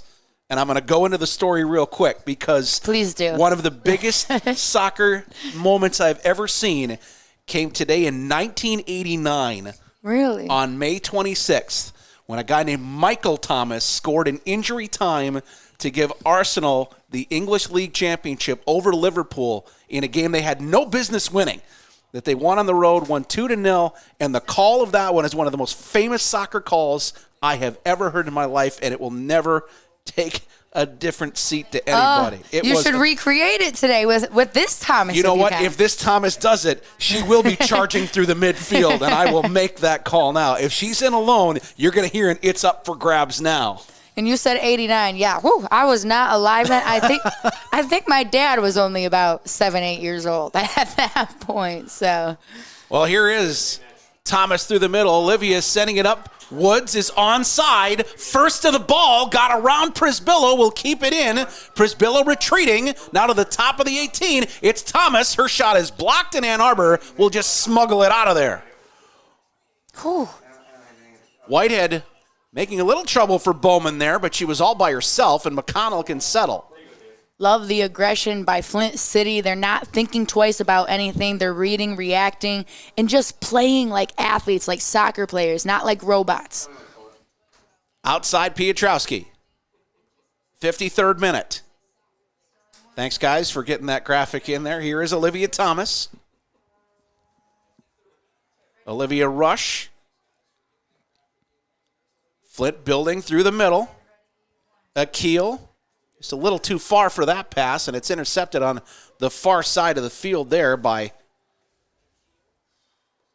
AFC Ann Arbor, and that will be booted out. This part of the broadcast brought to you by Base Camp Fitness of Troy. Get maximum results in half the time. Located at 443 East Big Beaver Road. To inquire, call 586-416-1800 or go to basecampfitness.com. On that last possession, though, that Modesto cleared out, she had to make that decision quicker. It was almost a possibility for Flint City to get the turn on it and beat her to that ball. Northrup trying to play out of the back. Ann Arbor with the little more than token pressure back there, too. Piotrowski up the wing, and here is Olivia Thomas. Good defense on the far side of the field there by Moriarty, who has been tormented by Thomas in this match. Akil popping that up in the air. Nice turn there on the inside by Akiror. But she couldn't keep control of the ball. Here comes Flint City. Piotrowski. Olivia Thomas, a goal and 2 assists. She'll cross into the box. Woods was there but couldn't get to the ball first. Headed away by Doan, and here comes Ann Arbor. Nimine. Now outside Tiffany Hollingsworth, up from her right back spot. Can't control that ball. Will go all the way into Northrop. 55th minute, 3-1. Olivia Thomas has figured in all 3 goals for Flint. Sammy Woods got that second one in injury time in the first half, and she's on the ball now. Aiden McConnell. Sophia Piotrowski. She's seen a lot of the ball here tonight. And I will say that even though Thomas's goal scored came in this second half, that Ann Arbor has done a better job at, after Thomas beats the first person in front of her, bringing a second right away to get back in front of her and slow her down. Midgley, a nice turn there. Shepherded in. Woods put it away for 4. Woo! Mac Midgley with a great turn on the outside of the 18. Woods read it well, gave her the run, and finished. She's got a brace, and it's 4-1 Flint. Flint just clicking on all cylinders right now. Their confidence is through the roof. Everything feels good. And when you feel good, you play good. And that's exactly how they're playing right now. The chemistry is clicking. Midgley, super speedy, knew to give that quick little touch over to Woods, and Woods, without hesitation, gets the goal. Midgley now with a goal and an assist. And here in the 56th minute, it just got a little bit more difficult for Ann Arbor. They're about to make a substitution, as Kevin Taylor is going to have to shake things up somehow here.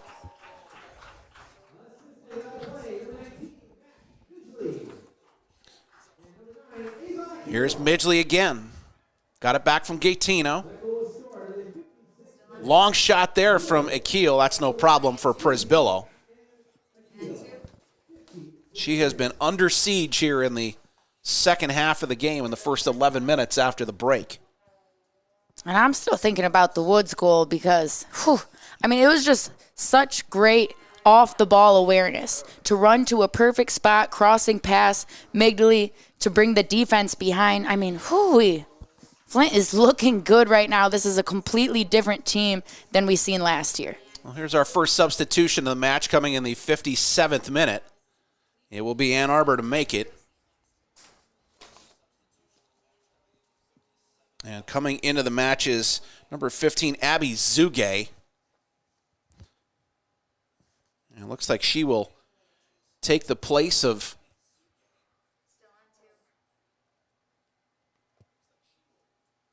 her teammate number 18, and that is Larissa Modesto.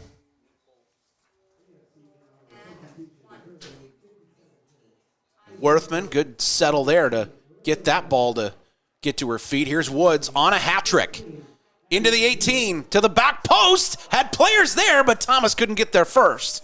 It's out for a corner. Goodbye Ann Arbor defense, though, to keep an eye on Thomas. Even though she wasn't the one with the ball at her feet, she's always sneaking and trying to find those pockets and those gaps, and it was the defense who beat her to the spot. Midgley to deliver this corner. Fourth of the match for her. Thomas is right on the penalty spot. Now comes a little deeper to the top of the 6. Being checked hard. First head to it came from Doan. Whitehead trying to chip that one loose. Kie didn't get much on that and went down. And Flint with a chance to come back. Kie's up. Midgley outside. Thomas into the 18. Crossed it. They go in the net. This sure did. That's an own goal. Second own goal again for Flint this year. Wow. Really unfortunate there for Ann Arbor. Let's take a look and see who it went off of, as it was Thomas coming to the 18. Yeah, it went off of, looked like Hazel Wright. I think so. Will be the unfortunate scorer of the own goal there. And Well, you know what is kind of funny? I mean, it's not funny for Wright, but she did also play for the Hawks, the soccer club that was headed by Krisnick, the head coach of Flint City. And Hazel Wright did say, she's on quote saying that she wouldn't be the player that she is today without Krisnick. So maybe she just wanted to help out her old coach there. This part of the broadcast brought to you by Doug Steiner of Century 21 Campbell. He'll help you guide you through the whole process from start to finish, and we know it's tough out there right now. Reach him at 248-765-1781 or Doug Steinard, STEINARD, at gmail.com. Just about two-thirds of the way through our match here. New poll is up for player of the game, and your possible choices here. Sammy Woods with 2 goals. Not a bad pick. Mac Midgley with a goal and an assist. Also a solid one, but got to think the leader in the clubhouse right now is Olivia Thomas with a goal and 2 assists. I think that's where Lexi's vote's going right now. 100%. And even just besides the stats, I mean, just watching her play, you can tell how much of a threat she is, how everyone just forms to her when she's running. And she's on the ball right now. Olivia Thomas will drop that one outside. We'll try to switch it over for Midgley. First time chip into the box will go straight to the keeper. And no problem there for Prisbillo. You know, I talked to a bunch of people in the northern lower peninsula, Lexi, that the big problem they've been having are these bugs called midges for a while. Oh, yeah. Mac Midgley has been a problem for Ann Arbor the same way, just swarming all over the place and making herself a pest. I like the connection. I love that. They're never fun when you're near the lakes, and that's where you find the midges, especially go to like Cedar Point and you're on one of the coasters and you swallow one. Do they bite or are they like they mosquitoes? just fly around. They're annoying. Just that's annoying. All. So, you know, it's never something you want to be called when you're out there, but hey, Mac Midgley will take it right now. And coming up next Friday, Flint City AFC hosts Midwest United at 7 p.m., so make sure to be there for next Friday as well. Already got a 2-1 win over Midwest. Did Flint City this year, and 5 goals right now equals that output that they had in the first match of the season. Most ever for a Flint City team, and they've matched it already tonight. Still with another 30 minutes to play, and here come the first subs of the night for head coach Michelle Krisnick, as Midgley will be done for the night with a half hour in. Delaney Caldwell checking in, and Reese Slater entering the match as well. So some fresh legs out there. And the night's over for Sammy Woods, and that means 3 of the 5 goals are now on the bench. So there won't be a hat trick tonight for Sammy Woods, but she's got 3 on the season. And Mac Midgley, in just her second game of the year, has really established herself in the central midfield. Here is Reese Slater, trying to get that one in for the run of Thomas, and that will be booted out into touch. All right, if we get a goal kick, I'm going to give you that whole call from 1989. I can't wait. I have it memorized, and I can see it playing in my head. I would say the only call I have memorized is the Michigan State versus Michigan. Last play of the game. You know the rest. I do, yep. Don't tell that to Kevin Taylor. He won't like that. 63rd minute from here at Atwood Stadium. A comfortable 5-1 lead for Flint City AFC. All right, that's a break. You ready for it? Yeah. All right, 92nd minute. Arsenal comes streaming forward now, and surely what will be their last attack. A good ball by Dixon. Finding Smith for Thomas. Charging through the midfield. Thomas, it's up for grabs now. Thomas! Right in the end. An unbelievable climax to the league season. Well into injury time, the Liverpool players are down. Absolutely abject. Wow. Aldridge is down. Barnes is down. Dalglish just stands there. Suddenly, it was Michael Thomas. He clipped it wide of Grobbelaar, and we have the most amazing finish ever to a league season.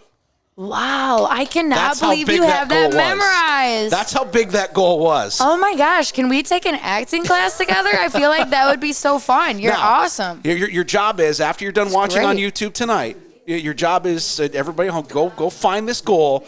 It's Anfield from 1989. All right. And it is one of the most amazing goals that you'll ever see. Not the most technically great goal, but just knowing the circumstances that you won the league with pretty much the last kick of the year was pretty amazing. I don't even know if I have to watch the call after hearing you. I mean, yeesh. Corner on the way for Flint City, trying to get to 6. That ball headed up. It's still in a little bit of danger. Bowman is up from the back trying to chase that down and shepherd it out and get the throw, and she will. Good pin by Bowman, keeping everybody on her back. Now remember, this is the same score that the opening match of the year between these two down in Washtenaw County happened on May 6th. That was 5-1 that night, and we've still got time left here. So whether we end up with identical scores or not, boy, the way things are going, Flint City wants another one here, even though they can't keep that ball in bounds, and Ann Arbor can maybe take a little steam out of the attack here. Spent all Flint City possession this second half. We'll see if Ann Arbor can actually get some things going and hang on to possession. Anytime they get it, it goes back to Flint just as it did there. Whitehead with a good run there. She was onside because she started on her own half. So even though she was behind the defense, if she could have settled that, could have had a clean break. But couldn't get the turf hop there. And Flint City happy to just calm things down, and Bowman will take her time at the back. She's really a towering figure out there, kind of like for the Flint City Bucks, like Hugo Bacharach. Really that steady, calming influence in the center of the defense back there. Absolutely, and Bowman's really good with adjustments as well. But remember, coming up tomorrow night, the Flint City Bucks home opener as they host Midwest United. I can't wait. We're going to be there doing the dang thing. You're going to see Hugo Bacharach. In fact, he was out there tonight kicking things around. He's here watching the women's team tonight. Hey. Player of the year last year for the Flint City Bucks. He's about 7'12" or something like that. You're kidding. He is absolutely huge, but runs like a deer. It's always fun to watch him play. Long legs, huh? Here is Thomas. 2 defenders on her, trying that step over. Top corner, got around, dropped it for Rush, and that one will go wide of the goal and will be out for a corner. It's a good idea by Flint there. Thomas really calm with 2 on her that time, and earlier on throughout this game, that's when it brought her some trouble, but Thomas stayed calm, got a nice pass, a good touch to Rush, just off the mark. This is, the 6th corner of the game, and it's the first one coming from the right side of Prispillo's end. I'm ready to see a score off one of these corners. Well, Abby Worthman trying to deliver for you here. Right on top of the box, and there it is! Hey! Well, when Big Lexi says it, get out there and do it. Make it 6, a half dozen for Flint, and in the 68th minute, it is 6-1. A bullet header. When Big Lexi asks for a goal, she gets a goal. Worthman delivering. She's a junior at Western Michigan after 3 seasons at Madonna. Just struck through there with some power, and this is beautiful. Off the corner kick, they were able to get a set going. A lot of chaos going on in the middle, but Worthman finds it. And more importantly, the ball finds the back of the net. That's going to be Aiden McConnell, who came up from the back line there. And she's been directing traffic the whole time. That time, just got the green light herself. I mean, that header was perfectly placed to the top corner.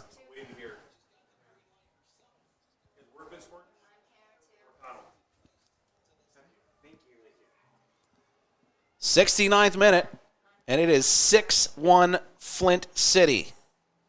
The only goal coming from Ann Arbor came from 40-plus yards away from the player on the ball right now, Kie. Angeline Kie just has not even had a chance to touch the ball much in this half. On the outside, that ball will result in another corner there as Delaney Caldwell tried to get it central. Set piece worked the last time. Can Flint City get to lucky 7 here, Lexi? Oh, we'll see. I mean, the cool thing about McConnell's goal, too, is that she is a pass-first mentality player, a facilitator. Her assists, 4 assists last year for Wisconsin, led the team. Worthman's delivery. Again, the header coming from Flint, but that will be out for a goal kick. If it's not broke, don't fix it. Try the same thing twice, right? Well, we said the height difference was not that big, and looks like Michelle Krisnick will take this opportunity to get a couple more players into the match as Maddie Canada and Jenna Blackburn will come in.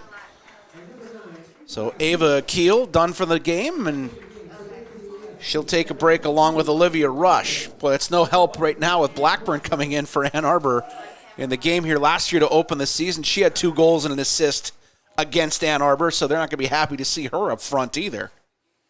Jenna Blackburn did a really good job for Flint last year, one of the few players who returned this season to continue that impact. 70th minute, about to get underway here on a picture-perfect night along the Flint River here at Atwood Stadium. Kettering University's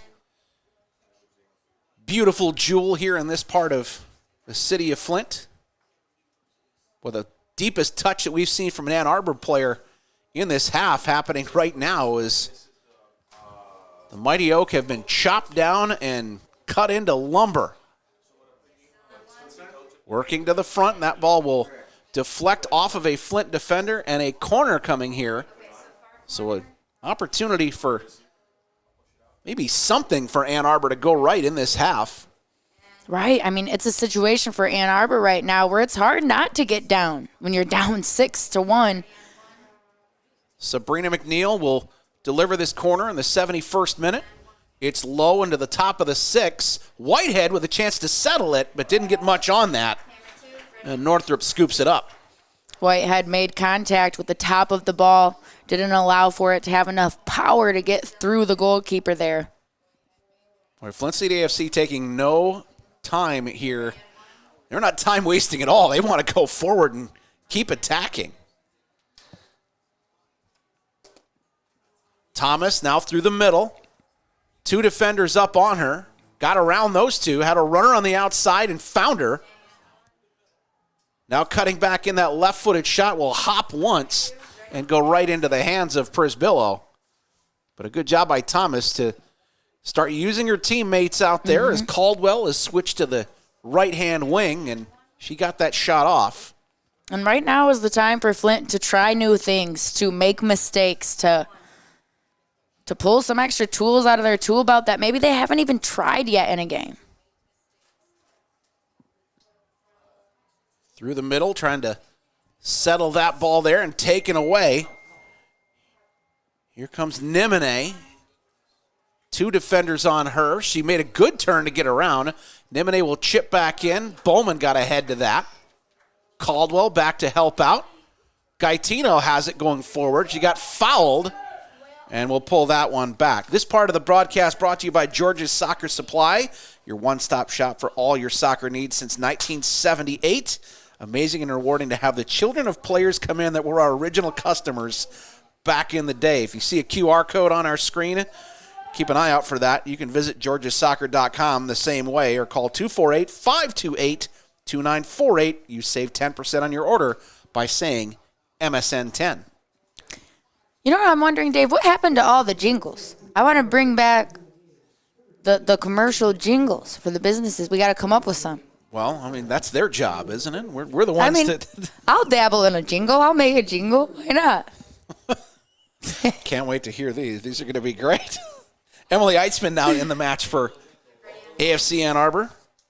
Now that's your assignment for our next game. You got to get a jingle together. Okay, yeah. I was trying to come up with one on the spot, but I'm not good like that, so you're going to have to give me a rap battle, so you get a little time. Okay, good. We ain't freestyling out here. 74th minute, it will be a free kick coming for Flint City AFC. Let's see how quick they take it. It was Kie that was within 10 yards and looked like McConnell wanted her to back up a little bit. And now she will deliver it to the top of the 18. Headed first by Doan. Hazel Wright trying to chase that one down. Prisbillo's got room to keep it in and keep the ball in play.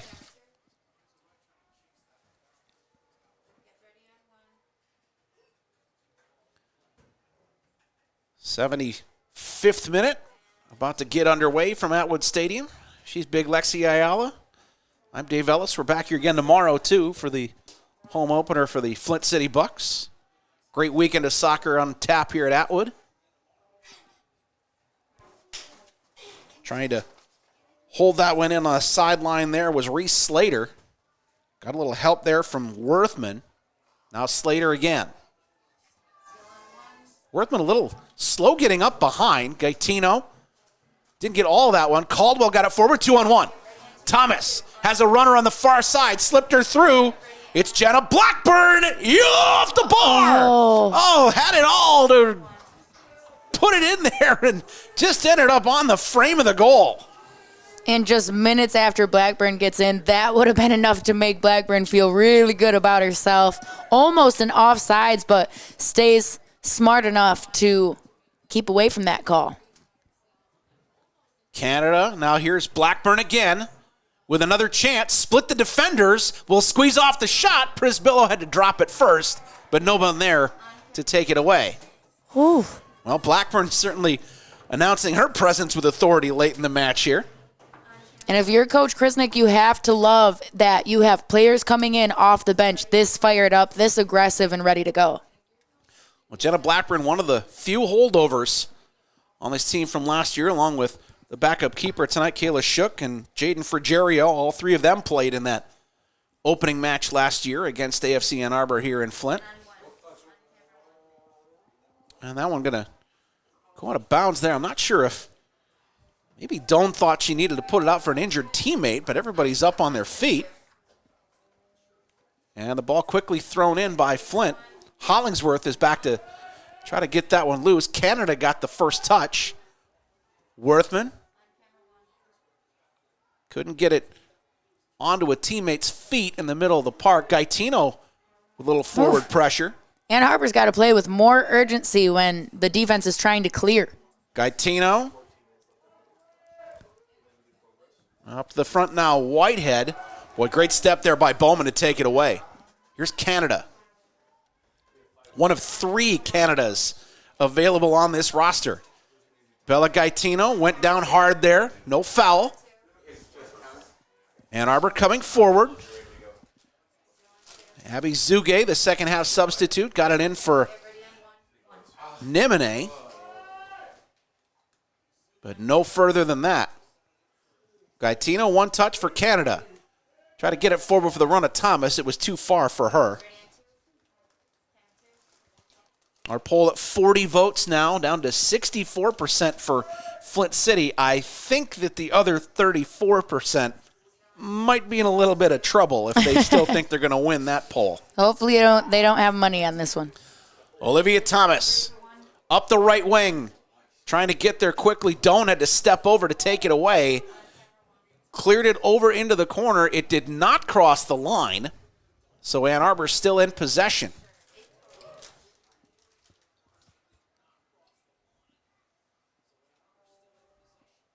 The Washtenaw County outfit trying to get it through the middle of the park, and no problem there for Bowman.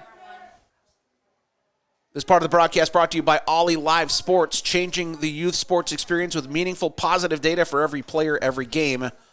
Head to the Apple or Google Play Store and download the app for free. It's unfortunate for Ann Arbor right now with even the forwards playing back on defense, having to suck everyone in on one side. Even when a ball does get cleared and goes over the top, there's no forwards there to get onto the end of it. One more chance up the way for Worthman.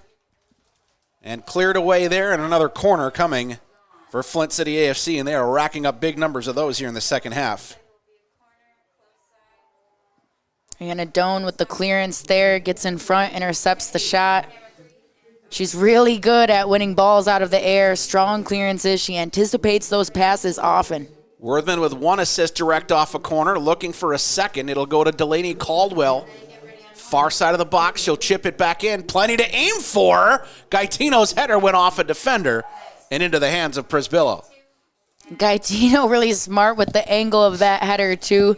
She was really aiming for that goal, wanted a score off of a header. Gaetino, one of the players who is still in high school on this Flint City team, and one of the players who plays on the Michigan Hawks club team. They actually just got back from Japan not too long ago. Whitehead with a steal, and she's on the board. Boy, great play there. As we talked about those hops, they're tough for the defenders in the back, and Brooklyn Whitehead just providing the pressure in the back there, and it hopped over McConnell, and the left-footed shot. Northrop couldn't reach it. So 6-2. Well, if you like goals, it's your kind of match tonight. And good for Whitehead to stay on top of that herself without a teammate running with her. She didn't even look twice or think twice about finding someone to pass to. She knew this was a slim opportunity. They haven't had many opportunities in this second half. She was going to take it.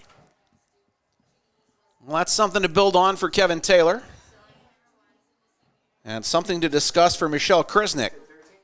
And that is the goal for Coach Taylor. He doesn't necessarily hound on, we need to win, but they do need to get points on the board when they're away. Here's Jenna Blackburn. Hasn't cashed in yet, but she's been sniffing around. Chipped it in, nobody there other than Prisbillo.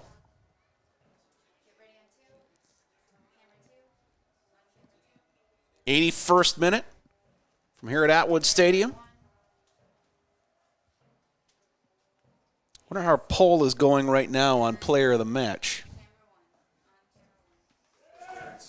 Be interested to see those numbers soon, as Gaetino will release Worthman going forward. She's gotten a lot further up the pitch in this half. Bella Gaetino, 4 goals for her on the season to lead the team. Bowman for McConnell.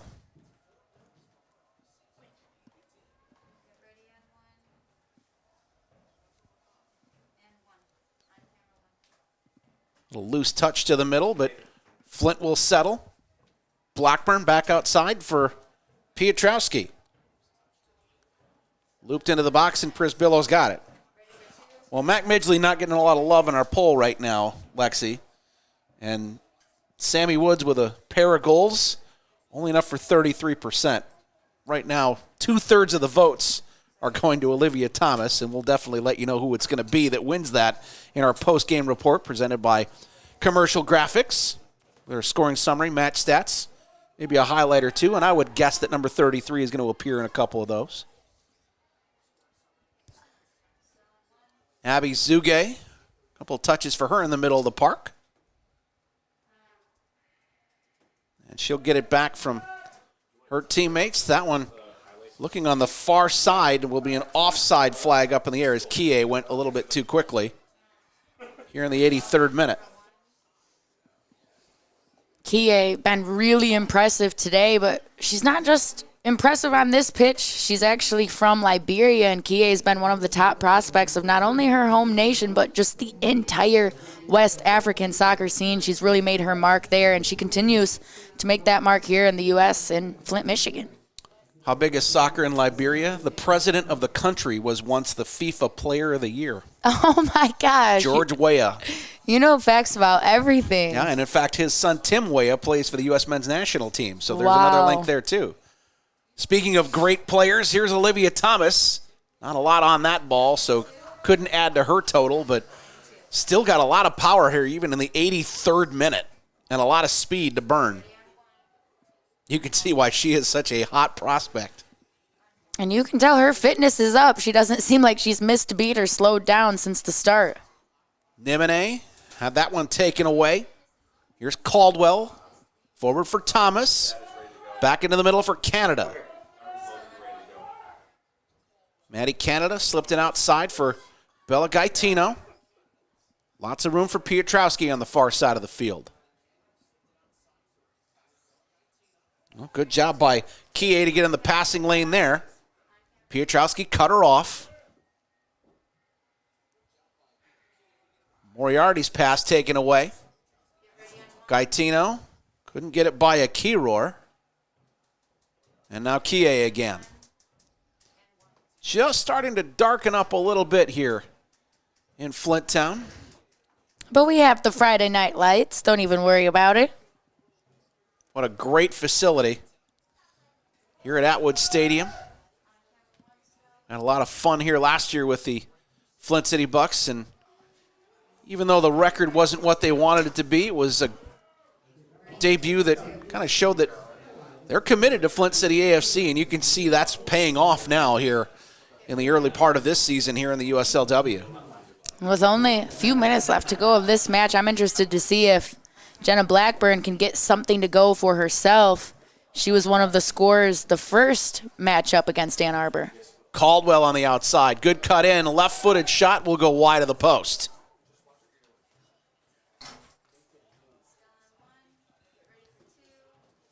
Well, 85th minute.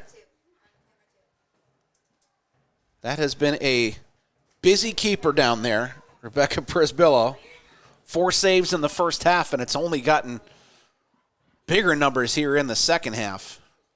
Truly, I really think she probably has a new career high, but here with Ann Arbor instead of her college team of Eastern Michigan, she had a career high 9 saves against Western Michigan earlier last season. You know, it hasn't been her fault on pretty much any of these either. Right, She's had no chance. Good crosses, good attacks. Just a long night for AFC Ann Arbor. And they will fight their way home on US 23 tonight, knowing that all the points are staying here with the red and blue of Flint City AFC. And if you're Ann Arbor, it's a positive to know that you're fighting, that you still got 2 goals on the board, that you're not giving up all the way to the end. But it is unfortunate to see that they weren't able to hang on to some more possessions here in this second half and at least try to continue to make it a game. The 1 goal in this first half was kind of a getaway off to the races type of goal that went over the top to begin with. Kie having to drop really far back down the field to even get a chance to touch the ball. Now Kiror back there now in close quarters. Had to make a turn there. And not able to handle that ball through the middle, and I'll turn it over one more time. Gaetino, Canada, kind of overran the ball there. Lots of defenders packed in the middle of the field now. Here's Caldwell from the far side. Will low cross, tipped in with the post. What a run from Canada, and she only put it off the frame. Almost a 7th goal in the 87th minute. Whew. Looking scary there, and I don't think Prisbillo had any idea that the ball was where it ended up. Hollingsworth had it taken away by Canada. Thomas has switched over here to the left side now. Take a look at the live standings here in the Great Lakes Division, and with this 3 points tonight, Flint City AFC will move into first place after 5 matches. And last substitution other than the keeper coming in for Ann Arbor is Jessica Kennedy will come in here in the 88th minute. Here's Thomas. Got around the defender. Boy, some way to enter the match there if you're Jessica Kennedy. Hey, go out and try to cover Olivia Thomas for me, will you? Hey, that's going to be a test, and you either step up or you get stepped on. And the crazy thing about this Flint team, too, with them doing so well this season, being ranked at number 1 right now, is Coach Krisnick said, ooh, I had to hold my breath for a second there. Yeah, Gaetino with a chance to snap that shot in, and it went just wide of the post. All right, finish where you were. Coach Krisnick said that there's going to be a lot of roster changes throughout the season. People are still getting home from college, and so she's planning on adding players that are finishing up their spring semester requirements. So they're going to continue to build on the roster that they have right now, and she expects that it's only going to get better. Well, one thing we know about this league is that nobody can keep the same 11 for maybe a week at a time. So you've got to have a lot of availability. And here's a chance coming up for Ann Arbor on the break is Nimene. Good turn to get around. Here's a chance to get a shot in there over the top. Not sure if the keeper got a hand on that or not. No, she didn't. Will be a goal kick, but Nimene really showing some good close quarter skills there. And Nimene letting out a little frustration after seeing the miss, and how wouldn't you? This is such a tough game, and she made such a tough run right there with a beautiful crossover. Nice footwork. Nimene back on the ball now. Trying to get that one forward for her captain at Kiror. Will go out for an Ann Arbor throw as we've reached the 90th minute. We'll keep an eye on the fourth official. See how much stoppage time we're going to get here. That ball taken away by a good press by Gaetino, but it'll be pushed back forward by Doan. Zuge had that one taken away from her. Maddie Canada trying to push that one forward.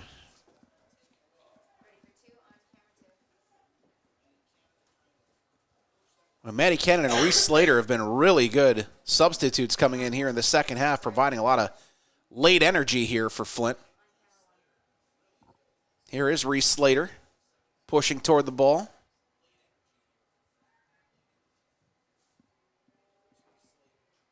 Still a lot of forward pressure here from Flint.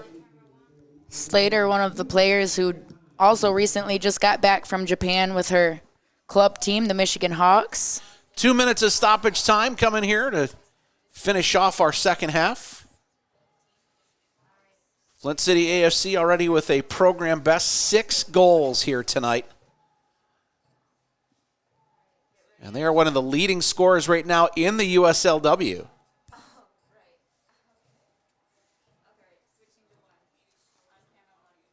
Kie was on the deck there, and there'll be a late corner coming here for AFC Ann Arbor. It will be, looks like Abby Zuge going over there to put this one back into play. Boy, everybody up.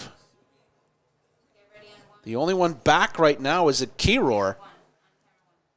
That will go all the way into the hands of the keeper, and no problem for Peyton Northrup.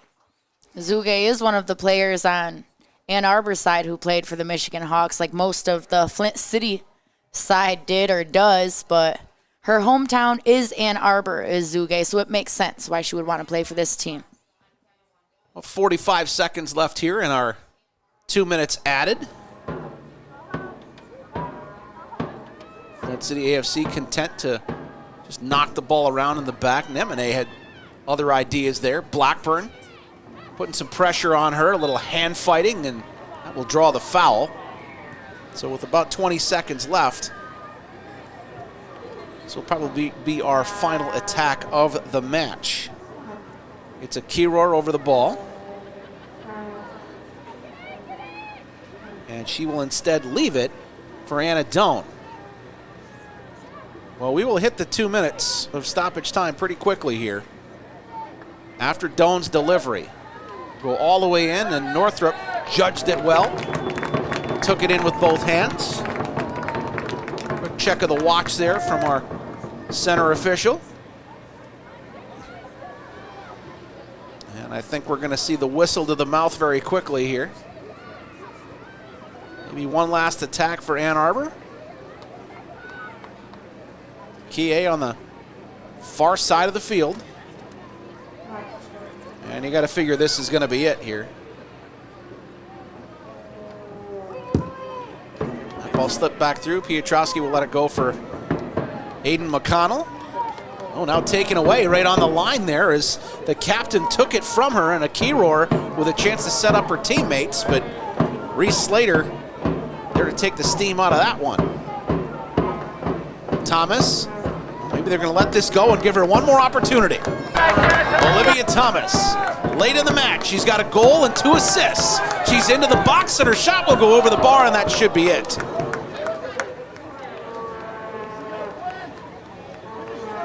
Good last effort, though, there by Thomas. Continues to play full speed, high mentality, all the way until the end. You love to see it. Well, all we're waiting for now is 3 whistles from the center official. Hello. Christine Testing Lindsay will oblige. A great night at home for Flint City AFC as they hang a half dozen on AFC Ann Arbor. 6-2, your final here in USLW action tonight. We'll wrap things up from Atwood Stadium coming up really soon. Big Lexi Ayala, Dave Ellis. Enjoyed bringing you this one. We'll wrap it up from Flint after this on the Michigan Soccer Network. At Dort Financial Credit Union, we believe in fulfilling our members' dreams and care deeply about supporting our community. Without amazing partners like Dort Financial Credit Union, we would not be able to do what we do. And that's truly the backbone of our organization, is having those partnerships and community relationships. From supporting community events to our employee volunteers, we are passionate about giving back to organizations that are important to you and helping make our community a great place to live, work, and play. So you're banana bread experts. At this point. I'm Annie. I'm Morgan. And this is our banker, Dennis. Hi, I'm Dennis. They came in and were looking for financing. They needed some seed money to get the business going. I was with him when I got the news that we had gotten into our dream retailer. I said, you allowed us to get here. I live vicariously through all my customers, and this was just incredible. I could share in that victory with them. It sounds like you made that victory possible. I had a little something to do with it. Don't just burn calories, torch those little suckers. Base Camp Fitness Troy opening up this March will help you get maximum results in half the time. Our intensity intervals of cardio and strength training will supercharge your calorie burn all in just 35 minutes. Make sure to lock in our founders rate and claim your 2-week risk-free trial by scanning the QR code on your screen. Base Camp Fitness Troy, located at 443 East Big Beaver Road in Troy, Michigan.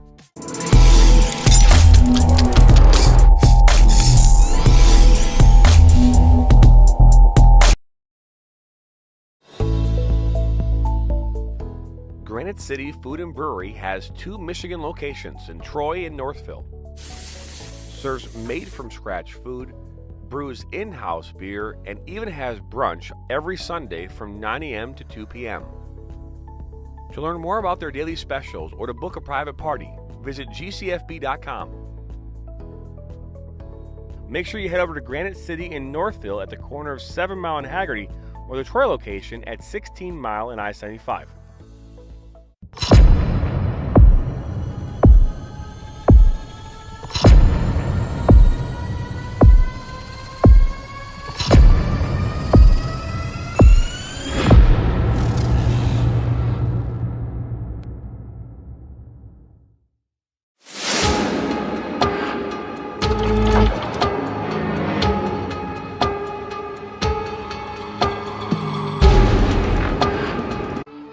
Their first uniform, their first number, their first teammate, their first goal, their first coach. We take great care in making sure their first isn't their last. We're so much more than a soccer class. Come play with us today at kickstarttoddlersoccer.com. Thank you for stopping by the Michigan Soccer Network. To not miss out on any of the action, all you have to do is simply hit the subscribe button, and that way you're notified every time we bring new content or go live. Thanks for stopping by.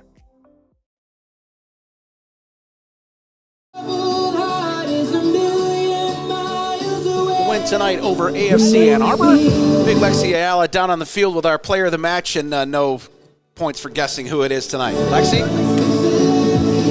Lexi Ayala alongside Olivia Thomas.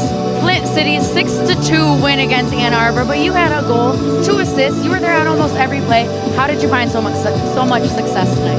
I just knew to trust my teammates and to work hard to get the ball and get in the right spaces at the right time. So I think it just all came naturally, especially working with players like Sammy Woods. That helped a lot. And with this team being just a second-year team, how have you been able to find so much chemistry with your teammates? Well, a lot of us came from the same club, so we've been playing together for a really long time. So that's really helped with the chemistry that we're able to transfer to this field. And Coach Krisnick is, of course, a part of the Michigan Hawks Club as well. So tell me what she brought from that club over to here, and how did it translate so well? Coach Michelle always brings great energy to the team, and I think that with having a female head coach also helps because we're able to connect with her more, and I think it's just she's a phenomenal coach, and I think she just does a really good job with all of us connecting personally and, you know, really making those bonds. So, yeah. And I don't know if there was any weaknesses on the field tonight, but tell me, is there anything that you want to work on and improve on for your next game against Midwest United? Definitely when I get those breakaways, calming myself down and finding the open corner, because a lot of times you could have seen I was hitting it over, but... Well, girl, don't worry. I didn't see any weaknesses out of you tonight. 2 assists, 1 goal, incredible in the 6-2 win. Dave, back up to you. She was definitely a performer tonight. 3 points in this one, and there were a couple players with multiples.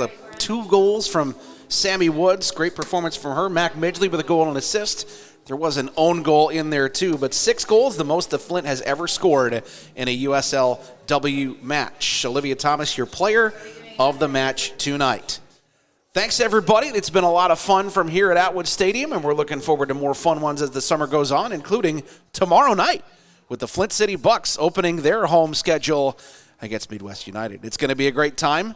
That one also goes along with the Midwest United, the next Flint City AFC match from here, coming up on June 2nd next week. It's going to be a lot of fun. Those 2 teams have played already once this year with a 2-1 win coming from Flint City. It is Midwest United, the men's team, here to take on the Bucks tomorrow night at 7:30. And we'll be back on the air with the Michigan Soccer Network on Facebook, YouTube, Twitter, Twitch. Anywhere you want to look, we're going to be there to have it for you. Thanks to Jonathan Turner and his great crew tonight. We had a great time bringing it to you, and we are looking forward to our next match tomorrow night. For Big Lexi Ayala, I'm Dave Ellis. Your final score tonight, 6-2. Flint City AFC with the big win over AFC Ann Arbor. Thanks a lot, everybody. Good night and good soccer.